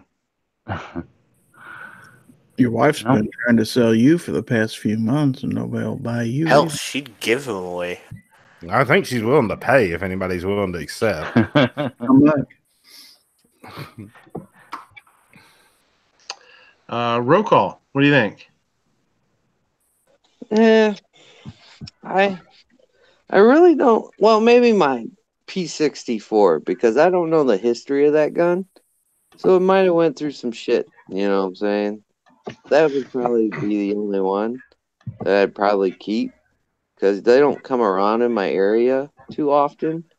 So if I ever, I mean, finding military surplus guns in my area is hard. So I would probably stick with that one. Everything else is pretty much like a polymer wonder. I do have a Remington 512 in the cabinet that was passed down to Cindy's son that went through 3 generations. So maybe those 2 guns I would keep, and then everything else, meh. It could, there's tons of them out there. Mm-hmm. So that's about it. Sarge, Which one of your Glocks would you never sell?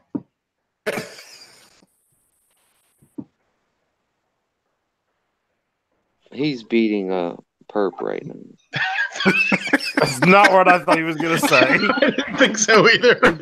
He's got an Indian deathlock on somebody is what it is. On himself, maybe. Wow. That would be Yeah, interesting. I would like to see that. I totally thought he was going to say something else. I was like, holy shit. Sergeant's having him. He's standing at the Taco Bell having a minute of silence. Yeah, having a smoky Bel Grande. Snob, what about you? Well, I would never sell my old Remington shotgun that was my grandpa's that died when I was 4. I got it. But I've only got 2 guns that I would probably never sell. That one and one that was handed down to me from my uncle that was a old, I don't know what it is, Mossberg or Marlin, something 22 mag bolt action. Mm-hmm. But I don't want to sell any of them. But I didn't want to sell any I had before I got a divorce 10 years ago either. But, I sold almost everything I had then. Well, I mean, you can make different decisions when you get your next divorce. Exactly. That's what I'm thinking. You can. That's cool then. I mean, you don't have to make the same mistakes twice. Yeah. Yeah, then you can be good with 7 Wonders. Oh. Outlaw. Anything you wouldn't sell? I'll tell you what. I will not sell that CZ75 Shadow 2 that you guys are going to buy from me. No, I will never sell that gun. How about your secret Glock that you won't tell anybody you own? If I owned a secret Glock, I would give it away. What about that Ned Beatty one? No, but seriously, any gun that I got, it's just money. It can be replaced. So, yeah. The only one I have any kind of emotional attachment to is probably that SAR, and rest of them, yeah. I also don't know if I could sell this one. Oh, that would go quick. I know, but I don't know if I could part with it. Oh, I thought you meant like nobody would want it. I think for me, it's my tough. high quality gun. Yeah, for me, I actually have a couple of guns that were sort of passed down. So I don't know. It's tough because I have my 22. That's J.C. Higgins. That's the first rifle I learned to shoot. That's a gun I used to shoot when I was a kid with my grandpa. I got that. And then I have my 8mm. Same thing. My grandfather bought that, forever ago. And that stayed in the family and nobody ever shot it. I thought there was an issue with it, and there's not. And it was just bad ammo choices. That's a really cool gun. That's the one I did the video on. That's an awesome gun. I love that thing. And then I have a 12 gauge, an old Stevens 12 gauge. It's like a 77B or something like that. I don't remember. 12 gauge pump. That was handed to that one. I would sell that. And the thing is, the 22 is not in great shape cosmetically. The Stevens 12 gauge is just a cheap shotgun. I mean, it was an inexpensive shotgun when it was made in the 60s, and it's even less expensive now. So those aren't valuable. Those weren't, I mean, nobody's going to offer me any kind of money that would ever be even like, I'll give you $100 for $100. I'll keep it. You know what I mean? I'll keep it for the sentimental value. And the 8mm, that would be a tough one to part with because it's got some rarity to it. There wasn't a whole lot of them made. It's got a lot of history to it, even though it's sporterized. But, I look at it too as, my grandpa was a really practical guy, through some kind of crazy, like somebody shows up one day and is like, I need that rifle to put together a collection I've been working on my whole life. And I need that serial number to fill in a gap in the rifles that I have. I'll give you $100,000. And be like, it's yours. You'd be like, my grandpa slap me and say, "Boy, you stupid, take that offer."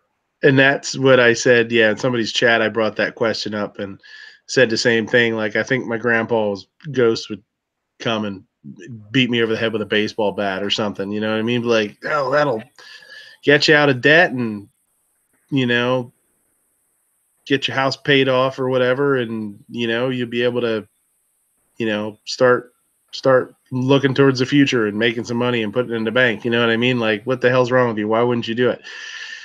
So I think something has to be, I mean, in a situation like that, I think something would have to have some ridiculous amount of sentimental value for you not to be able to look at it and be like, you know what?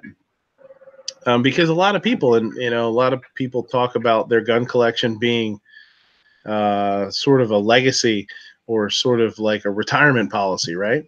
Say, oh, I have all these guns, and someday, you know, when I'm retired, I'm going to liquidate a bunch of them and sell them, and then we're going to pay off the house with it, or we're going to, you know, do this, that, or the other thing with it. So I think a lot of people do that, whether they, you know, whether they really think about it as, you know, or if it's more of a hobby that they say that, but they don't really mean it. But I think there's a lot of people out there that really do that, and they say, you know what? You know, when I get older, I'm going to pass this one, and this one on. The rest of them we're gonna sell. So I think that's something to be said for, you know, the ability to get you back on the right track monetarily if it can, you know, because, you know, we all get off track sometimes. So I don't know. I just thought it was an interesting question to ask. Still got 30 people watching. Awesome. Oh, they're talking about inversion tables. Yeah, those are crazy looking. One of my old chefs used to have one. He used it all the time. Loved it. Are those the ones you hang upside down on? Mm-hmm. Yeah. Yeah. Talking about being old and banged up. Heard that. Yeah. So other than that, what's going on out there, guys? What's new? Anything anything happening in the world today? More anti-gun legislation. Yeah, it's popping up pretty regularly, huh? Anything specifically happened today? I had like 3 pop up in the area around me today, actually, which is kind of surprising. You know, Indiana is gun friendly, supposedly, but all of a sudden, people want to start banning stuff. I mean, I don't understand it. Banning things doesn't work. Why would you start limiting people's abilities? Maybe we should start eliminating the politicians' abilities to do anything. I don't know. It's pretty weird. Everybody jumping on the bandwagon. Well, and that's something that that's kind of goes through my head a lot too. When they, you know, G was asking on New Year's Eve, the New Year's Day show or whatever it was, you know, where do you think what do you think the next year is going to bring? Good, bad, or indifferent, you know, or the same, more of the same? I think the year is going to bring more of the same, but slowly. And I mean, Patriot. Oh shit, we lost Patriot. Shit, and I'm just gonna start talking about him. You know, one of the things he's been sort of adamant about lately is teaching his daughter things that he feels important. You know, things from history that schools aren't teaching, and they're just sort of floating past. We're talking about you know, different holidays that, you know, that they just are skipping by and not talking about. Excuse me. And I feel like that's one of the biggest issues is the sort of slow, gradual, I don't want to say brainwashing, but the slow and gradual turn of younger people to, you know, not care about guns. I don't think it's not. I don't think it's necessarily not care about guns. I think it's them turning guns into something to fear. Right. I think that would be kind of be it. Because if you noticed nowadays, it's just how they just put the fear in children about firearms. Like they're just the most. It's like the boogeyman under the bed type of deal. Would you agree? Yeah, I feel like it's a general, like, they don't. I think so many people are scared to teach their kids that sometimes you have to fight for what you want, and you have to fight for things, and there's people in the past that uh, that that were that are aggressive, and they did things, and they were stand up people, and they didn't just sit by and just let shit happen in general. And I think that they're not teaching that guns are used as a tool, and they're a necessity in the world. They need to be here. They need to be used. They need to be around. They need to be, it's not like you can go around getting in slap fight boxing matches to, to protect yourself. I kind of have a thought on that. I kind of disagree. Shit. I think this generation, saying like my kids' generation, that generation coming up now, will probably be one of the most pro-gun generations we've seen in a lot of years. I really believe that.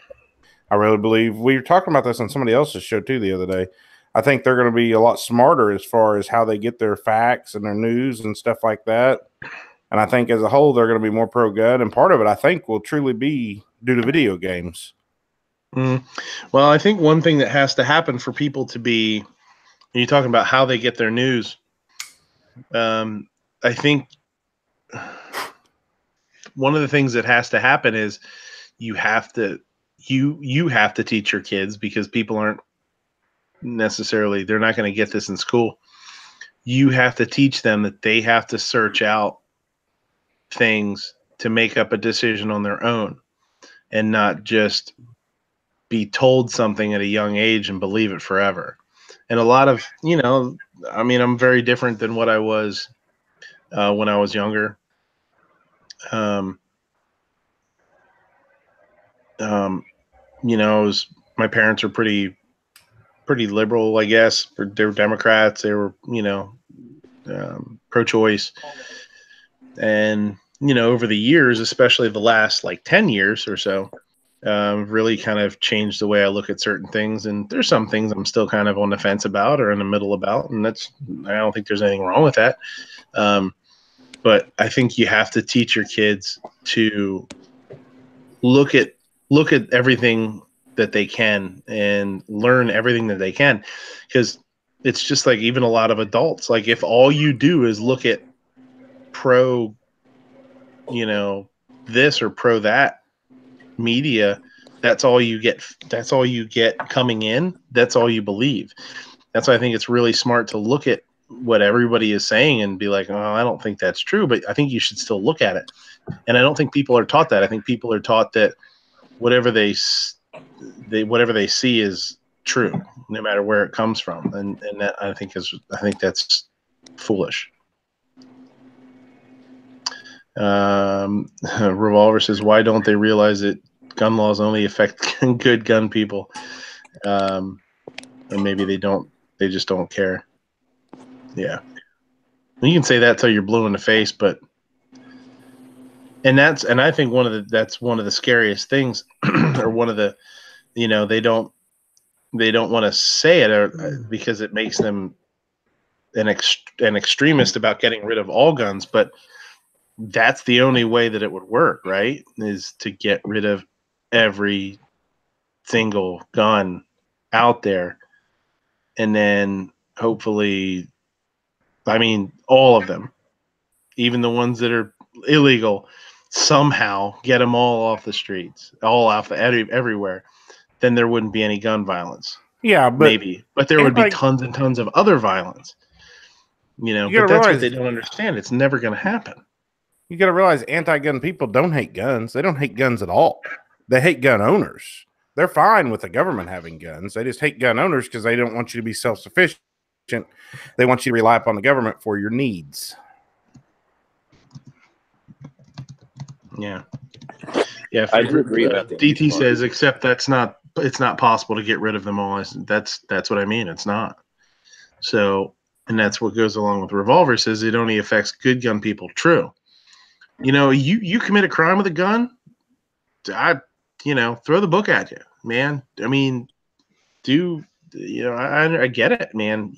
You do whatever is necessary to punish that person, but mine are sitting in a safe. They ain't doing nothing. They're just sitting there, waiting for me to take them out and use them.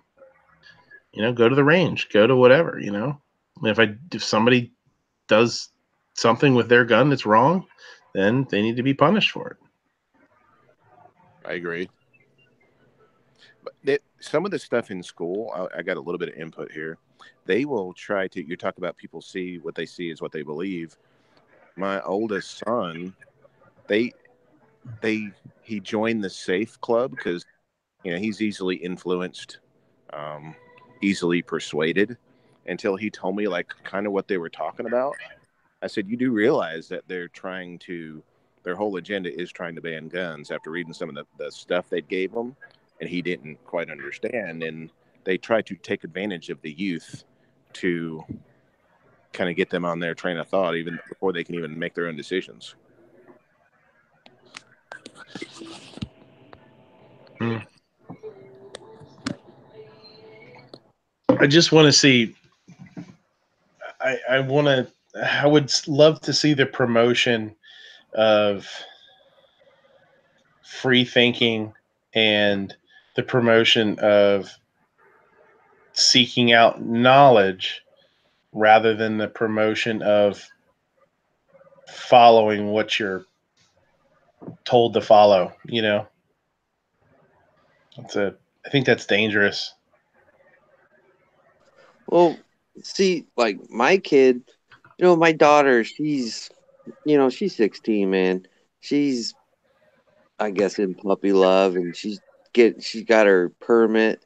She doesn't really think about guns a whole lot unless it comes up in the news. But my son, when they were over last weekend, we ate deer meat, and I gave him that prime example. I'm like, how do you think you're eating right now? How do you think you're eating these tacos?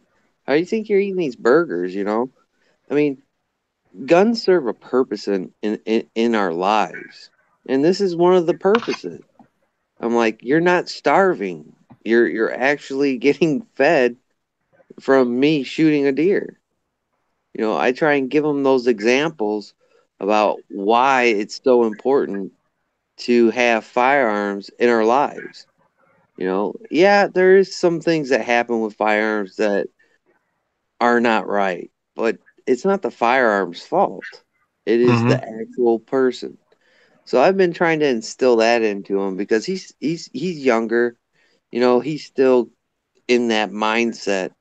He's not really thinking outside the box, I should say, like my daughter is. So I'm trying to instill that into him and keep him conscious of it.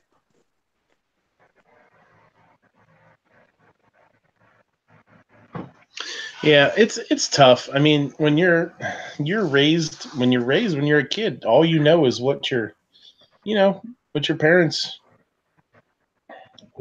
tell you, and you go along with their views in the beginning, and then some people change, some people don't, whatever. But I think it's I don't know. I want to raise my son to not. I want to raise him not to believe what I believe just because I believe it too. I think it's important I think it's important for us to create free thinkers. I don't think there's enough of that out there. Yeah.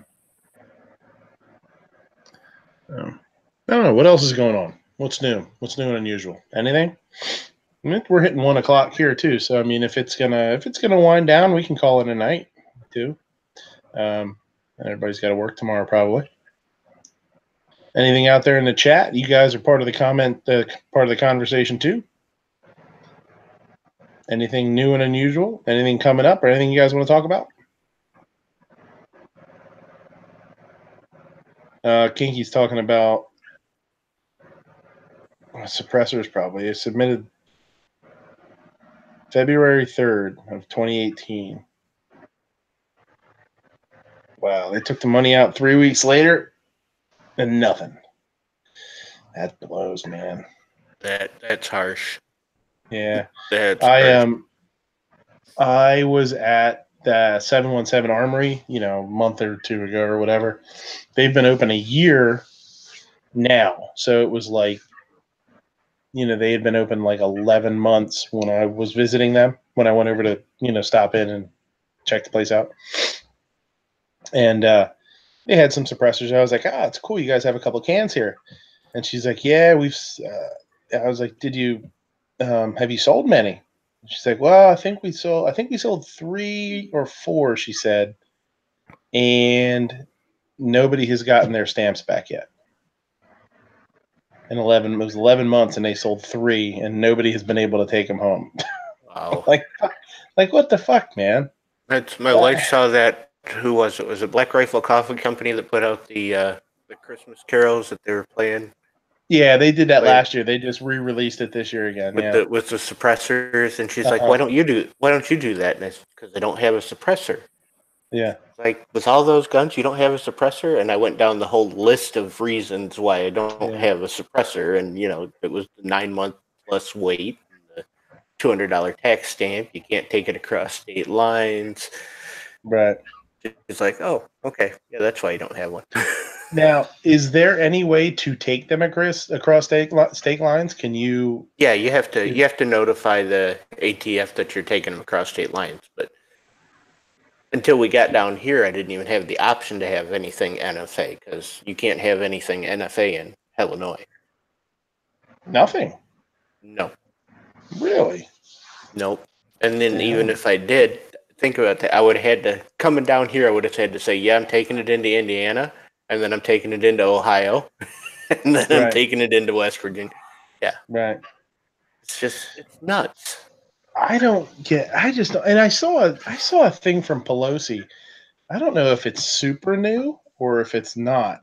But she was saying about sanctuary cities, and she said that we feel that it would be amazing for California to be the whole state of California to be a sanctuary state, and that shit just blows my mind. Oh yeah, they think it's all right to ignore this law, but not, I just don't get it. I don't get it. I don't get how somebody in politics, somebody that's a politician, an official or whatever you want to say, can promote just not recognizing laws. I can't do it. I mean, I know there's civil disobedience and all that. Like, I get that, but like, I can't just do what the hell I want. I just don't understand how they can. For it. Right. Yeah. I don't know. It just, I can't wrap my head around it. I can't wrap my head around sanctuary cities, and it's horrible out there, man. Like, I was watching like a documentary on San Francisco, and it was about this guy that's trying to do things to help. Like, he really is. I mean, it's just the drug epidemic and homeless epidemic out there is brutal, man. It's just really bad. And they were talking about, proposing like places for people that have heroin or opiate addictions, somewhere where they can go to like a safe room where there's actually somebody there that's like somebody medical that's there, that this doesn't exist, but they were trying to propose it. So if somebody wants to go use drugs, at least they're somewhere where they're safe, and if something happens, there's somebody medical there that can help them. And I'm like, man, what a wild idea. It's like the whole free needle thing, you know what I mean? Like trade in needle trades and stuff like that, so people aren't sharing needles and using dirty needles and stuff. It's just a wild thing to even think about happening. It's crazy. Is there some place where I can go and make a SBR?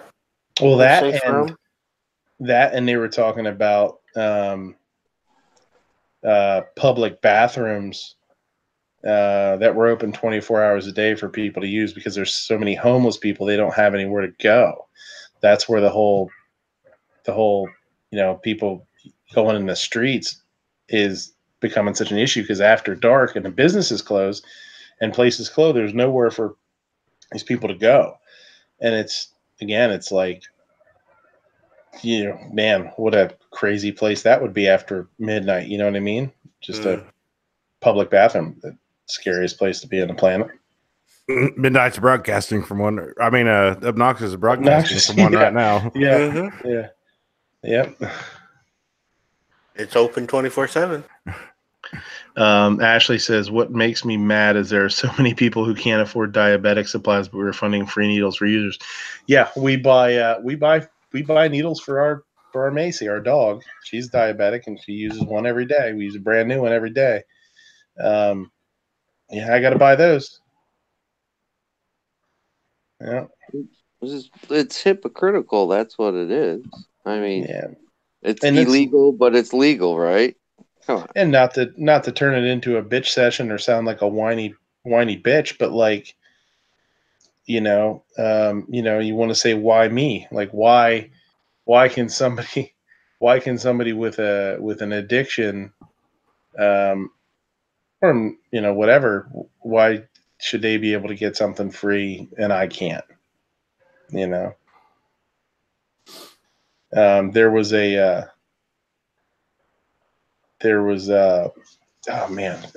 was back and forth, not back and forth, but sort of a comment section about something like that the other day on, I don't know, it was Instagram or might have even been a video on YouTube, I don't know. And it was, somebody that was promoting basically some of the more socialistic thoughts of politics right now, with like Cortez and all those yahoos that are just like, she had an interview with what's the gray-haired dude from CNN? I don't remember. Wolf Blitzer? No, not Wolf Blitzer. That's actually what popped into my head. That's what got me screwed up. Anyhow, she was talking about some of the things she wanted to pay for, and he was like, okay, where's that money coming from? And she just was like, people pay for things now, they can pay a little bit more for that. And it's like, you sound like a 7-year-old. Like, what kind of answer is that? It blew my mind. And people in the comment section are like, yeah, we can find the money somewhere. And I was like,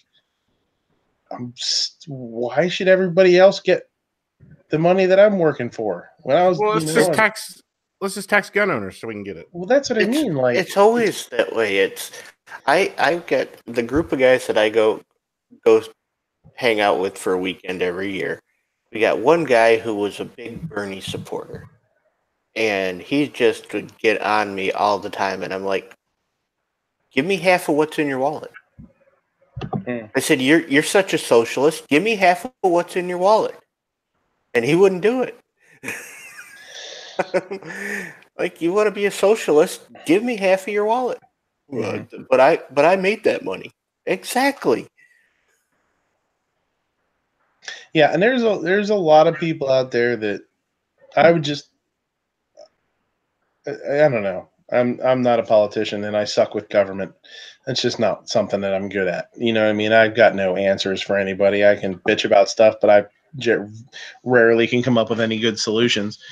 But But then that's kind of, the older you get, the more conservative you tend to get, and that's true. I heard that somebody say that the other day. Might have been Matt.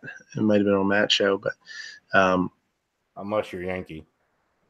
Yeah, and that's the thing. I mean, I think there are things that we need to take care of. We need to take care of our society. I think there's people out there that do need help, and I think there's, whatever. But I also think it's, for somebody like myself, I mean, before my son was born, I picked up a second job, and I did it for, a little over 3 years. I'm not doing it now because it just became too much. Like it became really, really hard on me, and physically and mentally, and emotionally. It was really hard. There was days when he was, when he was real little. I was working both jobs. I was working 5 mornings at one job it was just like doing like a couple of hours there every day. And I would leave there and come to the other restaurant, work a shift there, go home, sleep for, 3-4 hours, get up and do it again. I did that. I was working one job 6 days a week and the other one 5. And there were weeks where I was working 90 hours a week. There was 1 week I put in a 100-hour week, or a couple of weeks that I put in 100 hours. 100 hours, right? I did that so that I didn't have to, so that I could feel self-sufficient. I didn't want to, I didn't want to do bankruptcy. I didn't want to do that kind of stuff. I was like, man, I was like, as long as I can keep afloat, I'm going to do it. And, there were days where, I think it was Wednesday.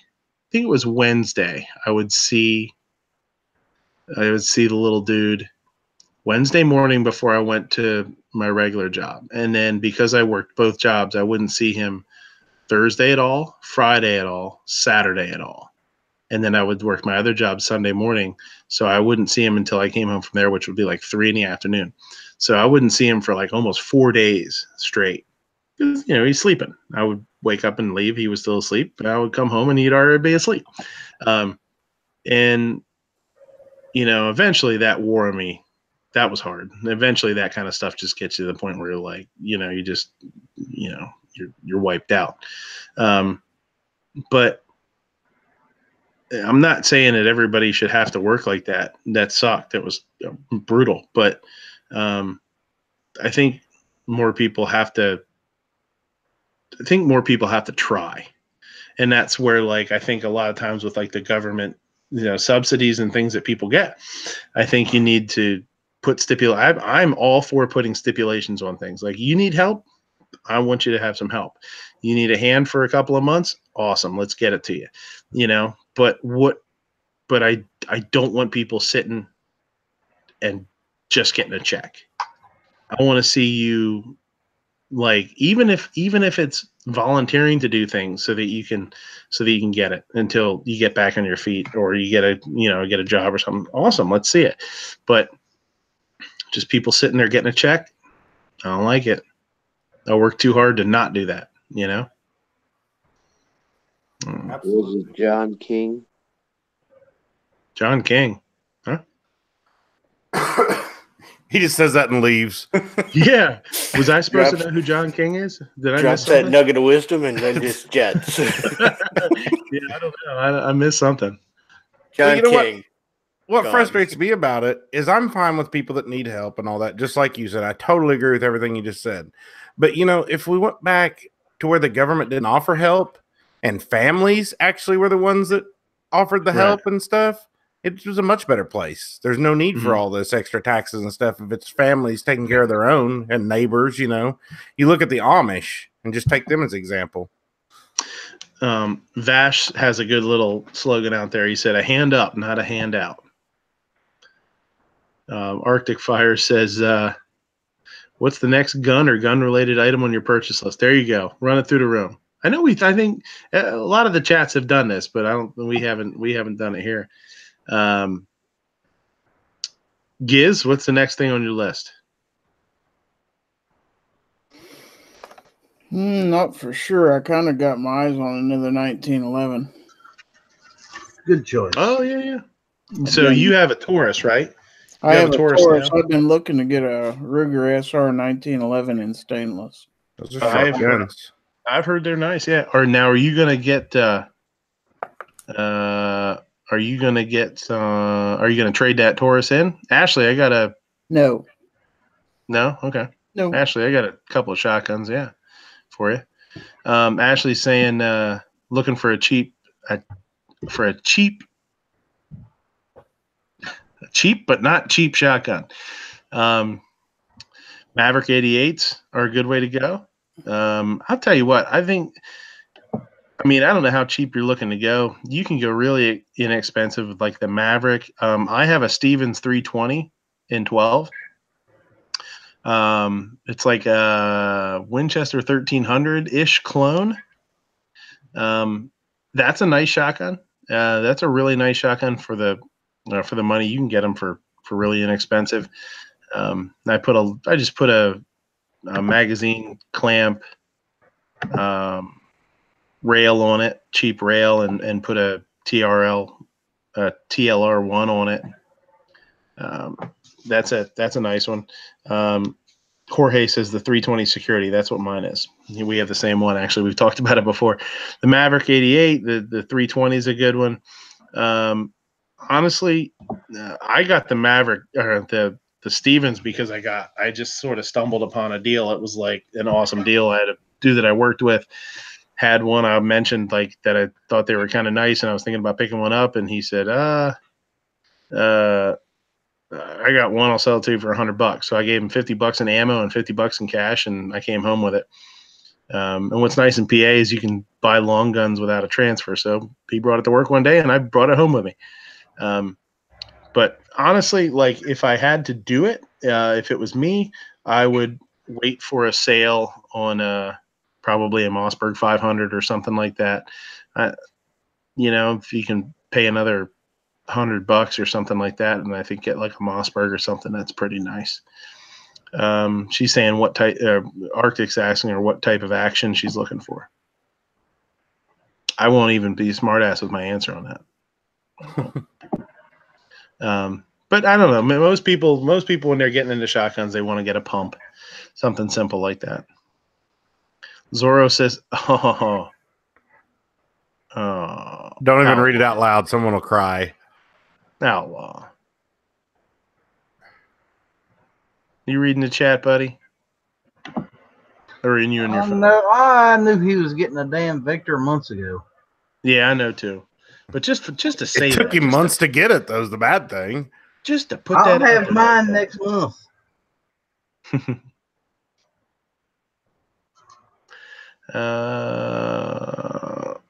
Hopefully next month. As soon as I get my taxes. Yeah. DT Pfeiffer down there says now's the time to hit up pawn shops for used shotguns. Yeah, and you give it another month, and you'd be looking for hunting rifles too. But you got to hurry because you got to beat all the people getting their tax returns back. Yeah, that's true, I guess. Now that would be. I'll tell you what, Outlaw. That would be a really good thing for you to do. Not doing what you're doing now is to try and is to try and sort of track the sales a little bit and really look at where your peaks and your valleys are. Like, is it slow right now? And then we're talking about tax returns coming out. Like, do you see a big bump for like a month and then it dies back down again or something like that? That would be a cool little thing for you to track and do a video on. Yeah, maybe. Because that would really help people that were looking to buy know when to buy and when not to buy. Like, oh, okay, so people are doing their taxes in March, so they get their rebates back in April. So April gun stores get hit in April. So maybe not look to buy in April. Give it maybe go in May or something like that. I don't know. Seven Wonder says, any recommendations for a buyer's guide site to help me choose a 9mm suppressor. Nope, I don't know much about suppressors, but you should talk to CloverTac. CloverTac's a big suppressor junkie. I don't want to say junkie, but he knows a lot. He's real up on it. So I was researching suppressors tonight. on the job, we're paying you. Why don't you go arrest somebody? Jesus Prior Christ. to, but I was looking, and a guy sent me a post and a video about it's by Griffin. It's the Optimus 9. It's a little expensive, but it converts and will work on like multiple different calibers. So it's something to look at and put in your research. It's the Optimus 9 by Griffin. I'm going to do some research myself.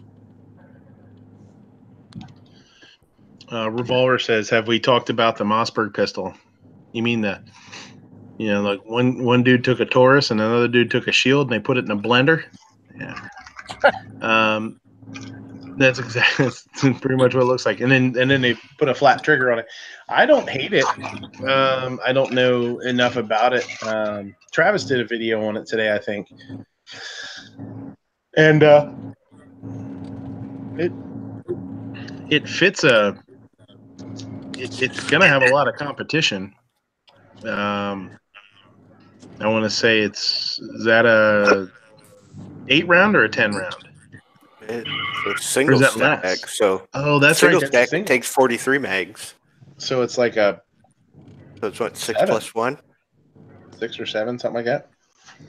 Snob, you're getting out of here. You want to say, want to give us a plug?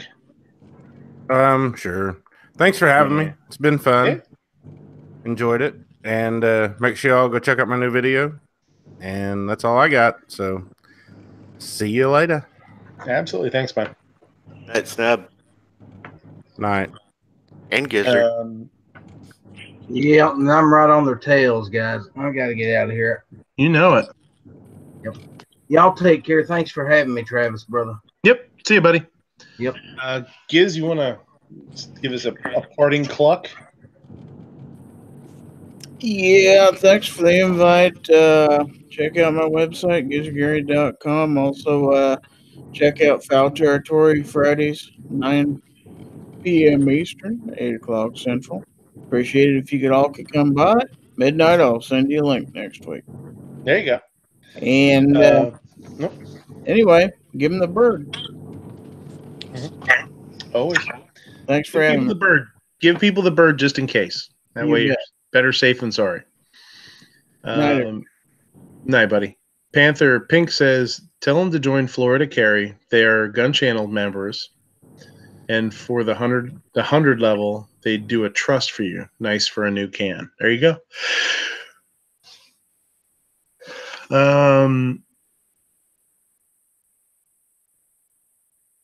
Psycho says, won't have to worry about the LOL SIG 365. I don't know if that's a typo or not.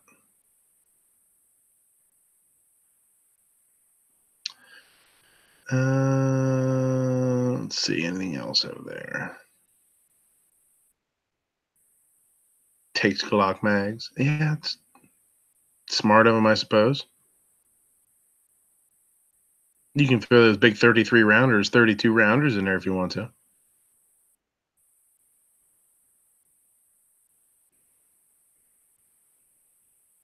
I don't know much about it, though. I do. I'll tell you what, if you watch Travis's video today, too, with that rhino was pretty cool. The one that was all oil slick looking, you know. Is that the one that he's got on his thumbnail? Yeah. So that's an actual one that's coming out? Yeah, I guess. Oh my god. I'm sure Yankee will buy one. It's pretty wild looking, yeah. Honestly, I don't know. It's just goofy enough that I think it's cool. I think it's, you know what I mean? Like, it's just wild enough to be like, check out this as a range toy. You know what I mean? Like, well, they should have just gone straight to the Harley Quinn guns and been done with it. Well, they have the kits for that. You can buy the kits to do that, yeah. Do they? Yeah, it's the grips, and then it has the well, I don't know what the. I'm not sure exactly what's in the kits, but I know you can buy stuff to mimic that. Hey, Ghost, what's going on? The Harley Quinn grips and stuff for the Chiapas, the rhinos. Huh. I mean, I don't know what you get in a kit. I've seen people do that, though. I don't know how much custom work it is. I'm not sure how much custom work they had done, but I think I know there's grips and stuff out there that you can do. Then you're stuck with a Ghost. Chiapa Rhino. What's that? Then you're stuck with a Chiapa Rhino. I kind of want a rhino. I think they're cool.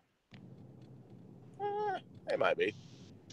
I mean, I'm not. I mean, I don't own a revolver, and I do want one. I'll get one eventually. And it's funny because it's like I'm half tossed up between getting a Ruger or a freaking if I had the money, because I can't afford one, but or a rhino, because I think the rhinos are cool. What caliber are you on? 357. Don't overlook, if you just want to get a very reasonably priced first revolver, don't overlook the Tauruses. Yeah, I'm kind of in a place in my life. I'm kind of in a place now where, like, I'm not hell bent on buying like high end stuff, but at the same time, I would rather wait and buy something at least, better than budget. And I know that Taurus. I know Taurus isn't like right.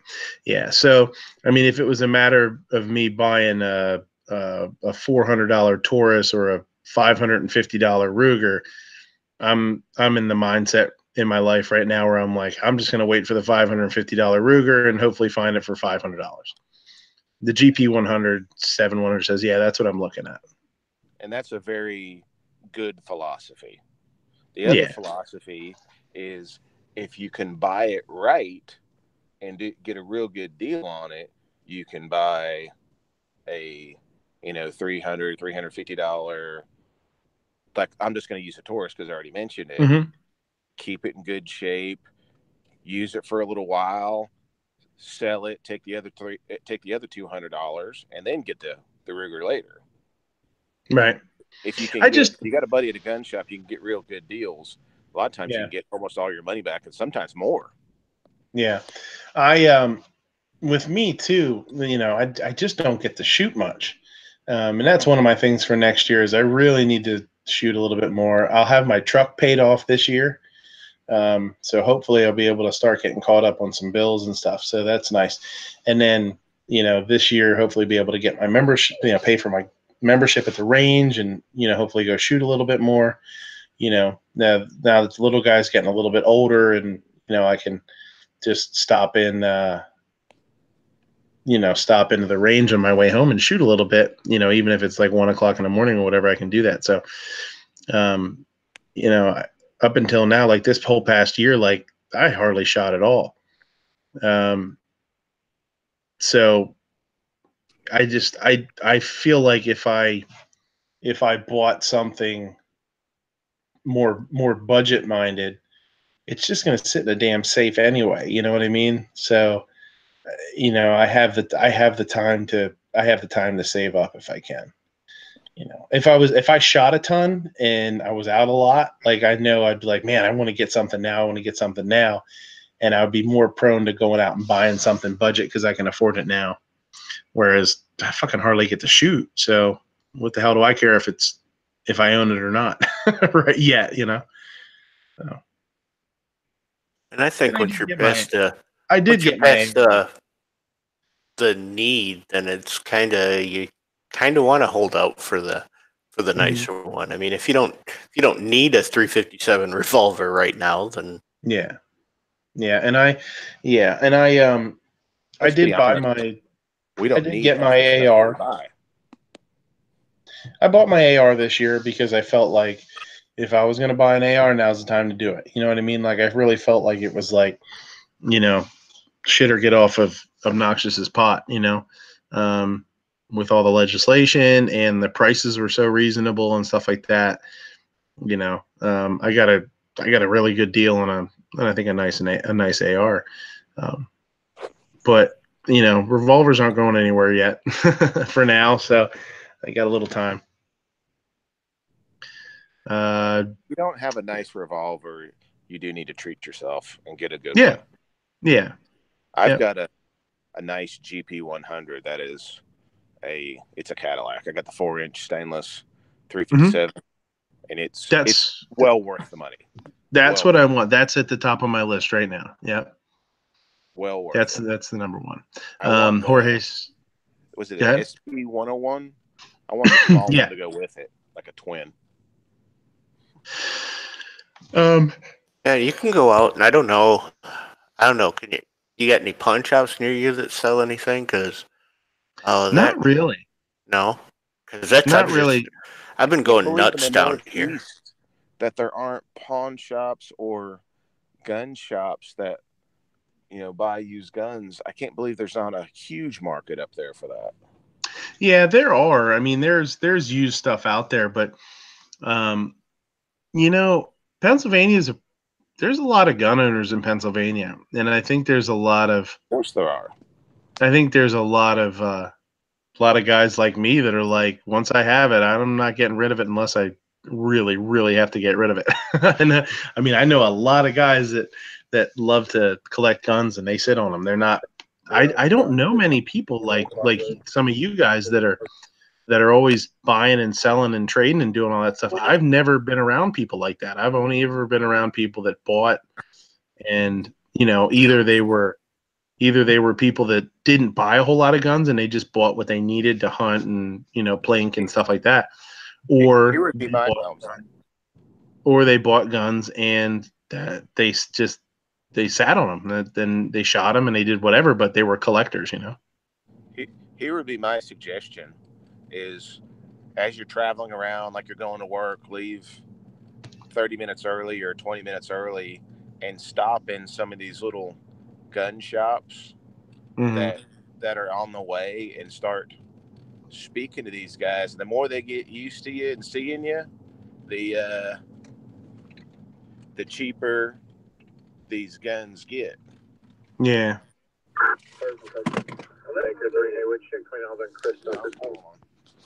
There's Colt's coming out with King Cobra. Did you guys see that? No, I did not. Is it gonna be 357? Yeah. Yeah, like what is that? A 3-inch barrel? I think. Well, the Cobra is just 2, isn't it? That's 38. Yeah, the Cobra. So it's just a little snubby. Yeah, the Cobra's a 38.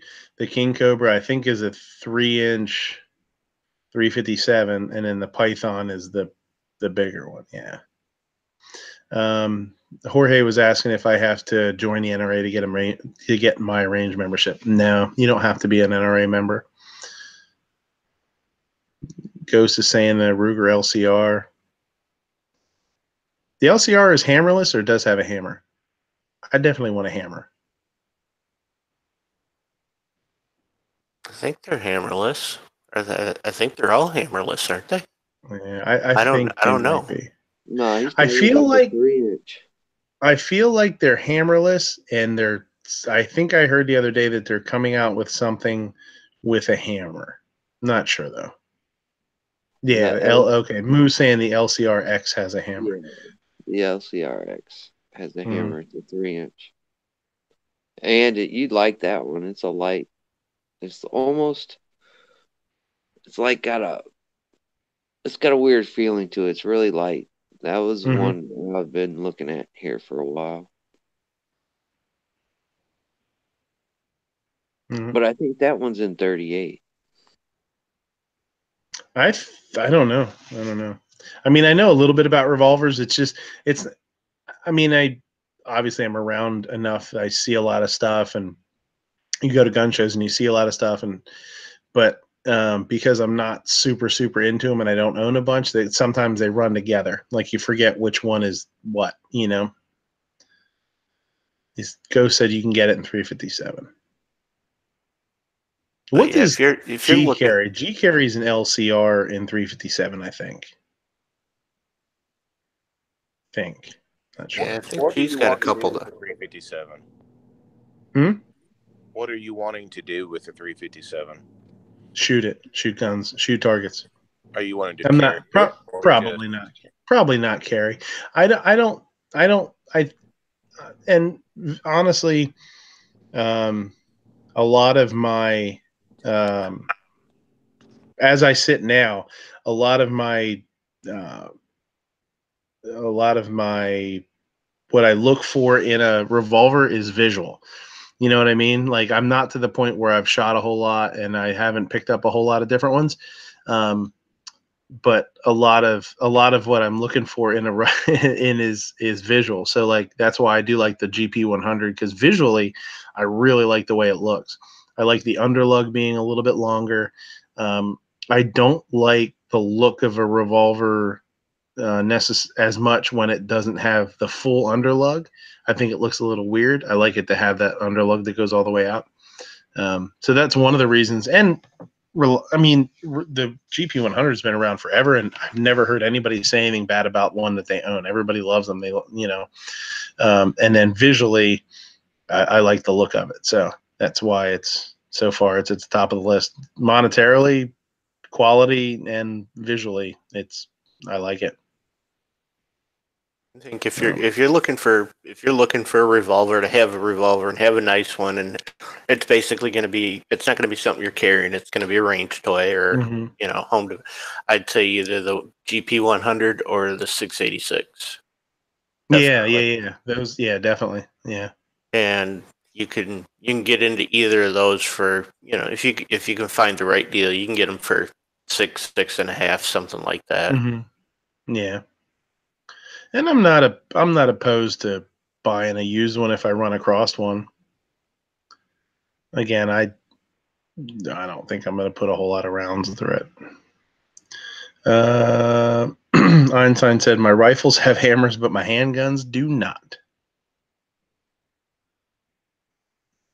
Revolver says, "If you're not going to carry it, get a metal stainless revolver." Shit, get a metal one? Should I really get a metal one? Is that good advice? I guess. And YP says he likes the 7-shot. Yeah, the 7-shot GP 100s are nice. I don't know. Do they make are all the cylinders in GP 100s fluted? I don't know. Think so, unless you get into like the red, was it the Super Red Hawk? Yeah, then they have the non-fluted, like the 460 or the 454. Sometimes that looks really cool too. Not always. I think sometimes it does, sometimes it doesn't. But there's some pistols out there that have that non-fluted cylinder, and that just looks nasty. It looks mean. You need a Ruger Alaskan Super Red Hawk. Yeah, and the 454 Casull. 44 Magnum. Don't get crazy. 44 Magnum, 2.5-inch barrel, weighs about 14 pounds. That's exactly it looks awesome. You know what I thought was one of the coolest things ever when I first saw one? This was, 5 or 6 years ago, I guess. And I don't know if I was on Arms List. I used to cruise Arms List like crazy. Was one of the Smith & Wesson Grizzly Bear survival kits with the 500 Magnum. Well, one of them is a 500 Magnum and the other one's a 454, I think. One of them has a yellow grip and the other has an orange grip. I think the orange grip is the 500 Magnum. But then it has like other stuff in the case. You open up the case and it has other shit in there. But I was like, that's the coolest shit ever. That's so neat. If it's fluted, it's an assault revolver, Kinky says. That could be true. What you need to do is you need to get one of those Smith & Wesson Bear ones in the 500. Right. And then get you like a little Taurus 609. What's the 609? It's a little tiny snub nose 357. It's It's I think a little smaller than the SP-101. So it's little. You need a 500, and then my father-in-law has Smith & Wesson J frame and like 22 long rifle. You need those two, one on each hip. Mm-hmm. You carry just lean one way as you're walking down the street. Sorry, I'm pulling to the right a little bit. I got the 500 on my right hip. Let me switch it over to the other side. You pull them both out and point it at somebody that's trying to rob me and be like, take your pick. Which one do you want?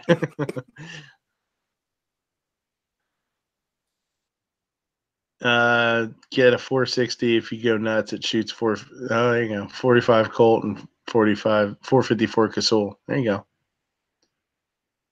Yeah, I don't know, man. I'd be nervous as hell to shoot one of those big magnums. I'm sure it'd be fine. I just don't have the hand strength like I used to. And some carpal tunnel and stuff like that. I'd be like, man, I don't want to look like an asshole and be the one to drop a revolver on the ground because of the recoil. Revolver says Google Ruger SP-101 with Badger grips and GP-100 with Badger grips. Badger's a brand name, right? I think that's an animal. You think? Could be. Let's see here. Ruger.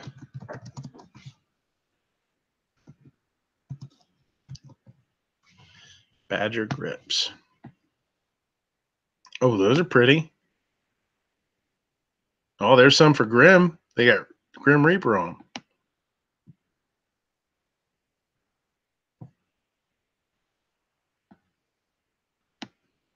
Let's see what we got here. Here, we'll screenshot and let's look at some stuff. We'll screenshot for a couple of minutes and then we will close her down.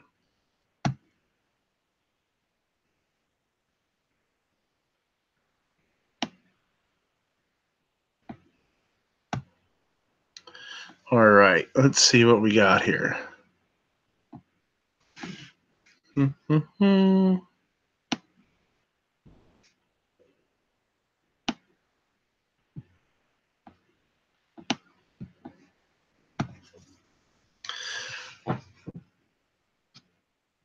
Check that out.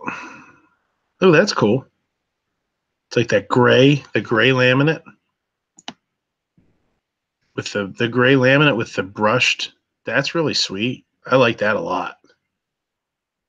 Can you guys see it? Yeah, we can see it. Cool.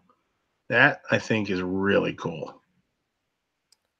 Is that like a 2 3/4 inch barrel probably?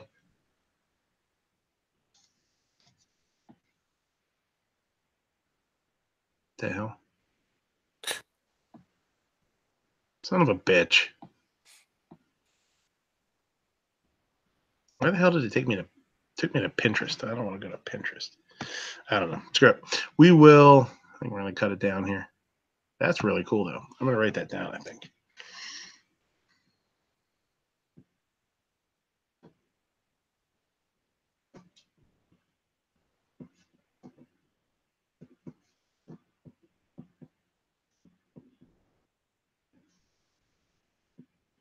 That might be at the top of the list right there. That GP100 brushed stainless with the gray laminate Badger grips. That was sweet. I like that. Maybe I'll do that next week. Maybe I'll do a little research and we'll look up some stuff and maybe we could vote on what we think I should get, what I should save up for. So let's lock it up. Obnoxious, say your goodbyes. Let's get out of here. Adios, Felicia. It's true. How did that get up there?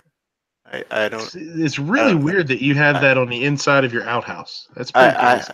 I don't know how that got up there. I'll have to have a talk with the production assistant. We'll take care of that.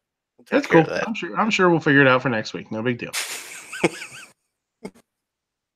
YP, you said good show, even though I didn't get a definitive answer about yum yum sauce. Well, what is yum yum sauce to you? Because that's the kind of thing that you see at you'll see it at like some chain restaurant, and every chain restaurant will kind of have something similar. A lot of times they're like mayo based, like a sriracha mayo or something like that. Now, what is that to you? Because you could go on my hot dog video and make dog sauce. That shit's pretty good too. Roll call, what's up? Thanks for having me, man. It's always a fun time.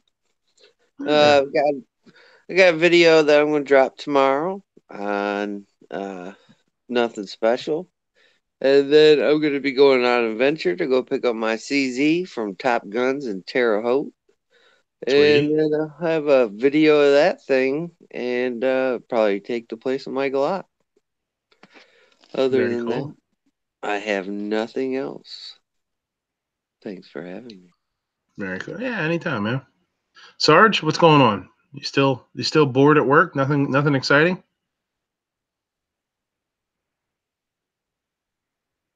Oh, he's in a foot pursuit, I bet. Apparently there was something exciting. He's in a foot pursuit, or he had to stop because the tacos kicked in. Maybe he's at the bathroom.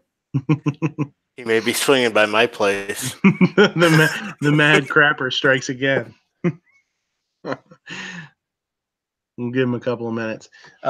So, in parting, we'll see if Sarge comes back. If not, we'll say goodbye for him.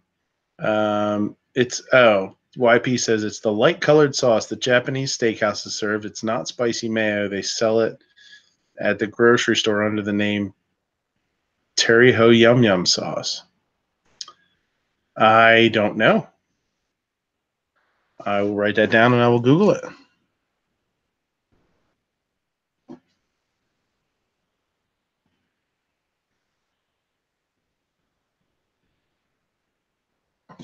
I will look it up and see what the hell happens. Maybe we can figure out how to make some for you. So hey, one of the biggest things, two big things, two important things. One, keep an eye out tomorrow for Black Cat Outdoors. He's going to try and go live as much as possible from the rally out there in Pittsburgh. Show him some support, show him some love. Porky Piggin. Hashtag Porky Piggin. Show him some love. Give him some thumbs up, show him some support, check in with him. What they're doing out there is pretty important shit. They're going to be going and showing the mayor that not everybody agrees with what they're doing. So that's number one. And that rally starts at noon tomorrow. And second is, it's time to shut down, man. I'm falling asleep. Gearwebsites.com. G was, I think, on the fence about going to SHOT Show. Things are tight right now over there. So go to Gear Websites. Show them a little bit of love. Buy something fun. I just ordered a set of the Kalashnikov trading cards. That's what I'll be 100% honest, okay? My Patreon has gone to G. I have my Patreon money that I've gotten. I have used to buy some fun, cool stuff from gearwebsites.com. And I've donated some of it to other people. Some people that needed, we had some people that, had a hard time, personal things or whatever. I also, I used some for when Gary's mom passed away, and we got her, some flowers from, gear websites, gun channels. We all chipped in, stuff like that. So, I don't push my Patreon a whole lot because I don't need to. I don't want to. It's not that I don't appreciate it, but I don't want it to be a huge part of the show. I don't want to be begging for money. But that's what I've done with my Patreon money so far is mainly is to buy some cool swag from G and hopefully support his projects, because I think he's an important dude to have around. I think what he does is really important. So go over and show G some love.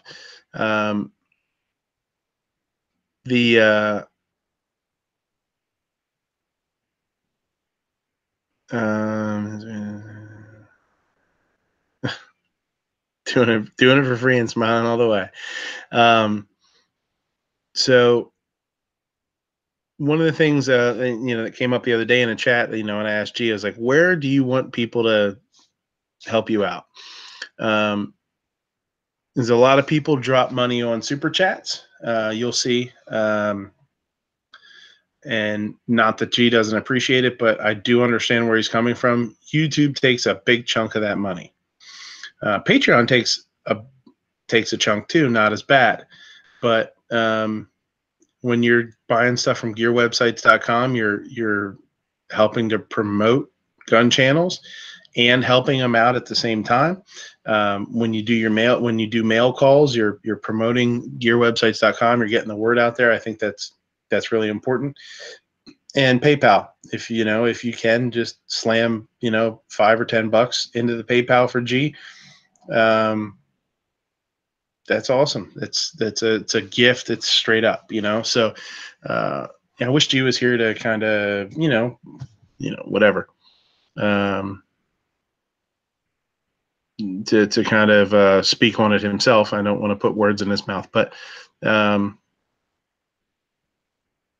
when I heard G might not be going to shop because, things are a little bit tight, I had to go on. I had just gotten my Patreon money a few days ahead of that.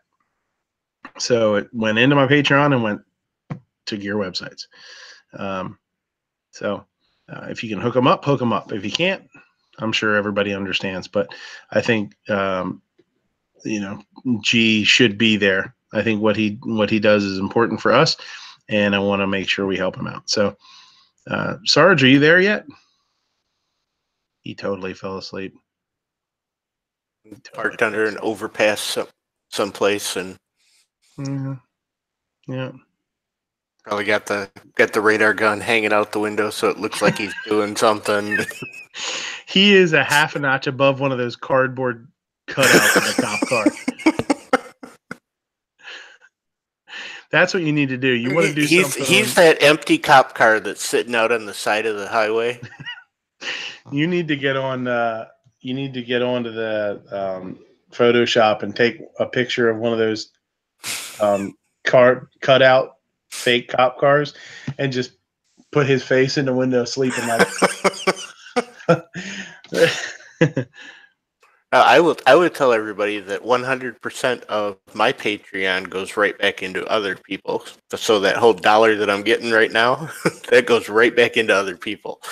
Yeah. So I need a bunch more Patreons to break even, and then more will go. If I get more after that, it will go to more gun channels and gun content creators. Yeah, I stopped. I support some people.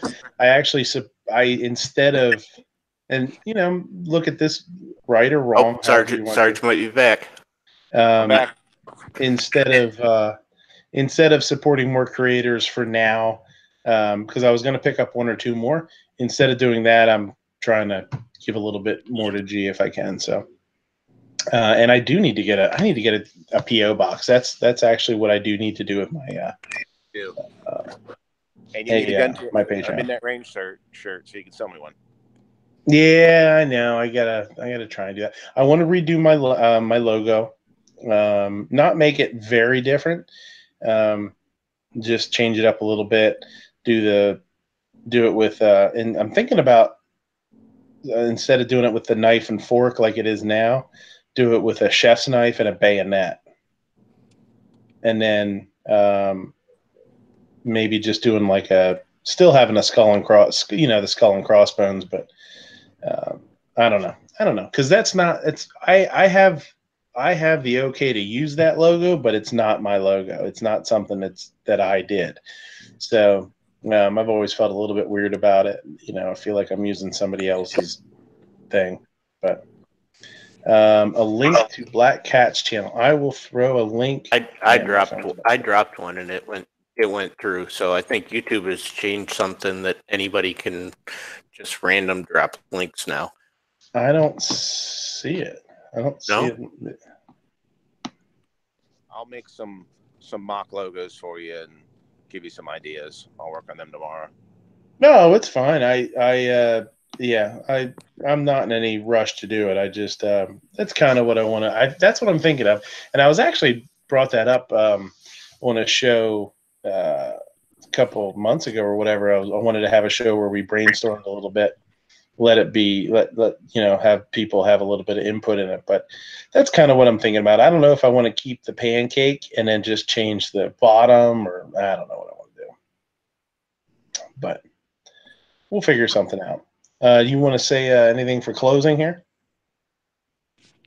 Who, me? Yeah. I'm sorry, I was in and out all evening, but work sometimes. I appreciate the invite. I had a good time this evening. What am I saying? I'm gonna I am so busy between now and SHOT Show that I'm gonna get out on the range Wednesday and record some content, because I just got to looking at my videos. I'm not doing nearly enough produced content, so I got to get back on the program. And everybody buy a hat from the C4 Defense store on Etsy. So, in the last couple shirts, so I can go to SHOT Show. And that's it. Yeah, and that's one of the things too. Is I haven't done a whole lot of produced stuff either. I haven't done a whole lot. Oh, Obnoxious, you do get a wrench.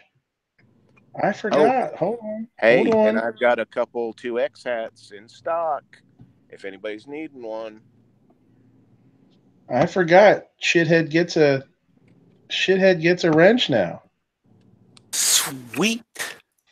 Because he found his way over to my Patrone spot. I will.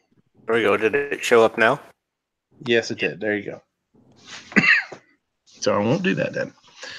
My phone was literally down to 1%. I was like, oh, let me plug it in and I'll add that link.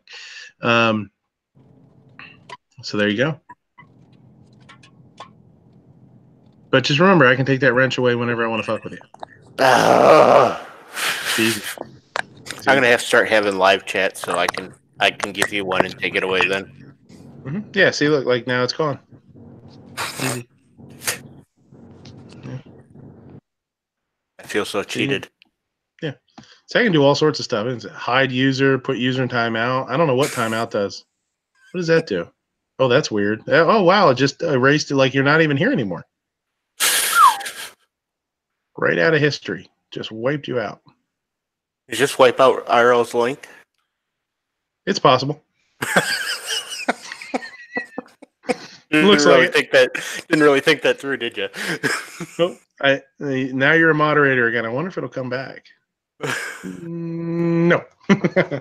So I will add that link real quick. Let me see if I can post again now that nope, I'm still timed out. Even as a moderator. Well, you can. Yeah, I was gonna say you can still time out a.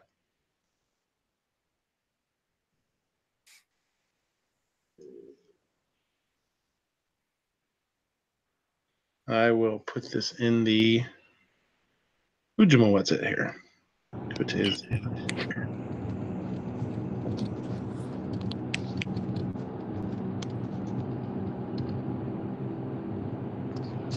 Sarge is in a high speed pursuit. I'm what? You're in a high speed pursuit. Yeah, not quite. It's really weird. 152 miles to Chicago. You got half a tank of gas, full pack of cigarettes. Yeah, it's dark and we're wearing sunglasses. Hit it. Yeah, it's one of my favorite quotes ever. You know what's really weird is when I go on my phone to his to his channel, it won't give me a link, a place to click to share the channel. Oh, wait, hold on a second. There it is. Okay. Are you on your phone or on the computer? No, I got it now. Yeah. He's on his phone because apparently he doesn't understand opening up another tab. Yeah, it's just usually it's really quick to. Usually it's so fast to just grab my phone and do it because I'm so used to it that it. But then I couldn't find the shit, so there we go. By this time, I'm gonna be out of my timeout. Yeah. Don't worry. I mean, you can do it multiple times. You can time people out all night if you want. Don't worry about it. Don't fret your little head about it. You know. Pomade says it only lasts a few minutes. I've been timed out. I've timed out a user on other channels quite a bit. Yeah, it's 5. It's, you know what is really weird is it says 300 seconds. Why the hell does it say 300 seconds and not 5 minutes? It's so goofy. Because it's 300 seconds. That's such a long time. 300 seconds. It's like almost like 5 minutes. Almost. They want you to know just exactly how many seconds you've been timed out. It's because 300 seconds converts to metric time. Yeah, that's right. They don't. So it's still 300 seconds, even if you're in England. Yeah, because that's like 7 kilominutes. Well, what if you're in? If you're in Russia, it's like ruble. It's like ruble minutes, I think. Yeah. What if you're in Canada? It's universal though, so they don't use time up there. That's different. They just go by seasons. Like cold, really cold. Yeah. Slightly less cold. Snow or not snow. What time is it? Snow. Oh shit! I gotta get to work. I gotta get to work, eh? Yeah. Oh man. Oh. Get my moose. I gotta get to work. 2 Live Moose said Night Strike timed him out once. I'm surprised he could hit you. He tried to time out 2 Live Moon. He ended up timing out 6 other people. And bled all over him. Yeah. Yeah. Sorry about the bludgeoning. How's it going, eh? Bob owns a moose. That's how he gets to work. His name's Maple. This is my moose, Maple. Drives him to work every morning. Bob showed up in the Daily Gun Show the other week. I hadn't seen him in forever. Tactical hot shot. If you don't know what tactical hot shot is, you're missing out. 2 Live Moose. There you go. 2 Live Moose and 1 dead one if C4 hits him on the highway when he's driving around playing with his phone. All right. Anybody else need to say anything before we get the hell out of here? Well, I'm tired. Hashtag Jimenez Tooth. Hashtag Jimenez Tooth. Holy shit, he's still awake. Mm-hmm. Nope. Shall not pee in fridge. You shall not. That's what we need to do. We need to have a year-in review for dumb shit that we've come up with on the show. And Managed will be right at the top. Let's do that. Be up there. For next week. Have a stupid shit we've come up with bracket? Yes, that's exactly what I was going to say. Like Jimenez Tooth versus, shall not pee in fridge or whatever it is. We'll have to look back on some stuff maybe. Whatever people can come up with, let's put it on a bracket and we'll vote on the best one or the one that we think is going to last the longest. I think Jimenez Tooth and Porky Piggin and Shall Not Pee in Fridge are the. Shall Not Pee in Fridge really took off, man. It did too, Matt fully embraced it. I'll tell you what, I'm going to let the cat out of the bag here, but what did I send him? Oh, I remember what it was. He hasn't done gun porn in like 3 weeks. So I sent him an email of you have to watch for it if he does gun porn this Wednesday, because I sent him an email of like a sprinkled donut because I was at the grocery store at the time, and I took a picture of a donut and emailed it to him, and it says in the description, it just says, "I peed in your fridge." and he didn't open it. He stopped doing it like 5 minutes before he got it, I guess. Instead of doing a fork and a knife or a knife and bayonet, do a 30-round PMag and a slice of bacon. There you go. Yeah.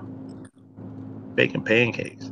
Did you guys notice? I don't know if you guys got anything from Gear websites, but he has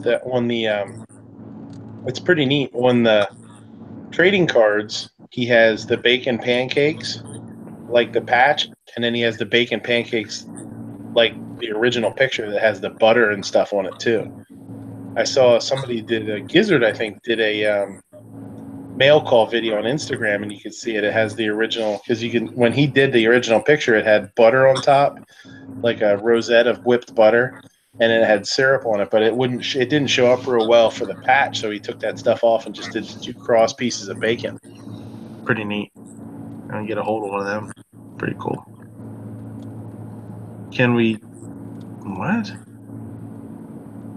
Jorge says, "Can we see your party papers?" The hell? What is it, California? You need to have papers to have a party nowadays? Two Live Moose saying everything he wants to order from gun websites is showing sold out. He has had a lot of stuff. That's the whole idea. Is he's trying to make some money.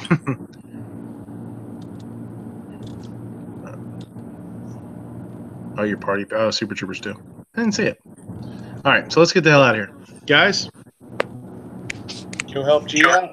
Let's get him to SHOT Show. Yeah.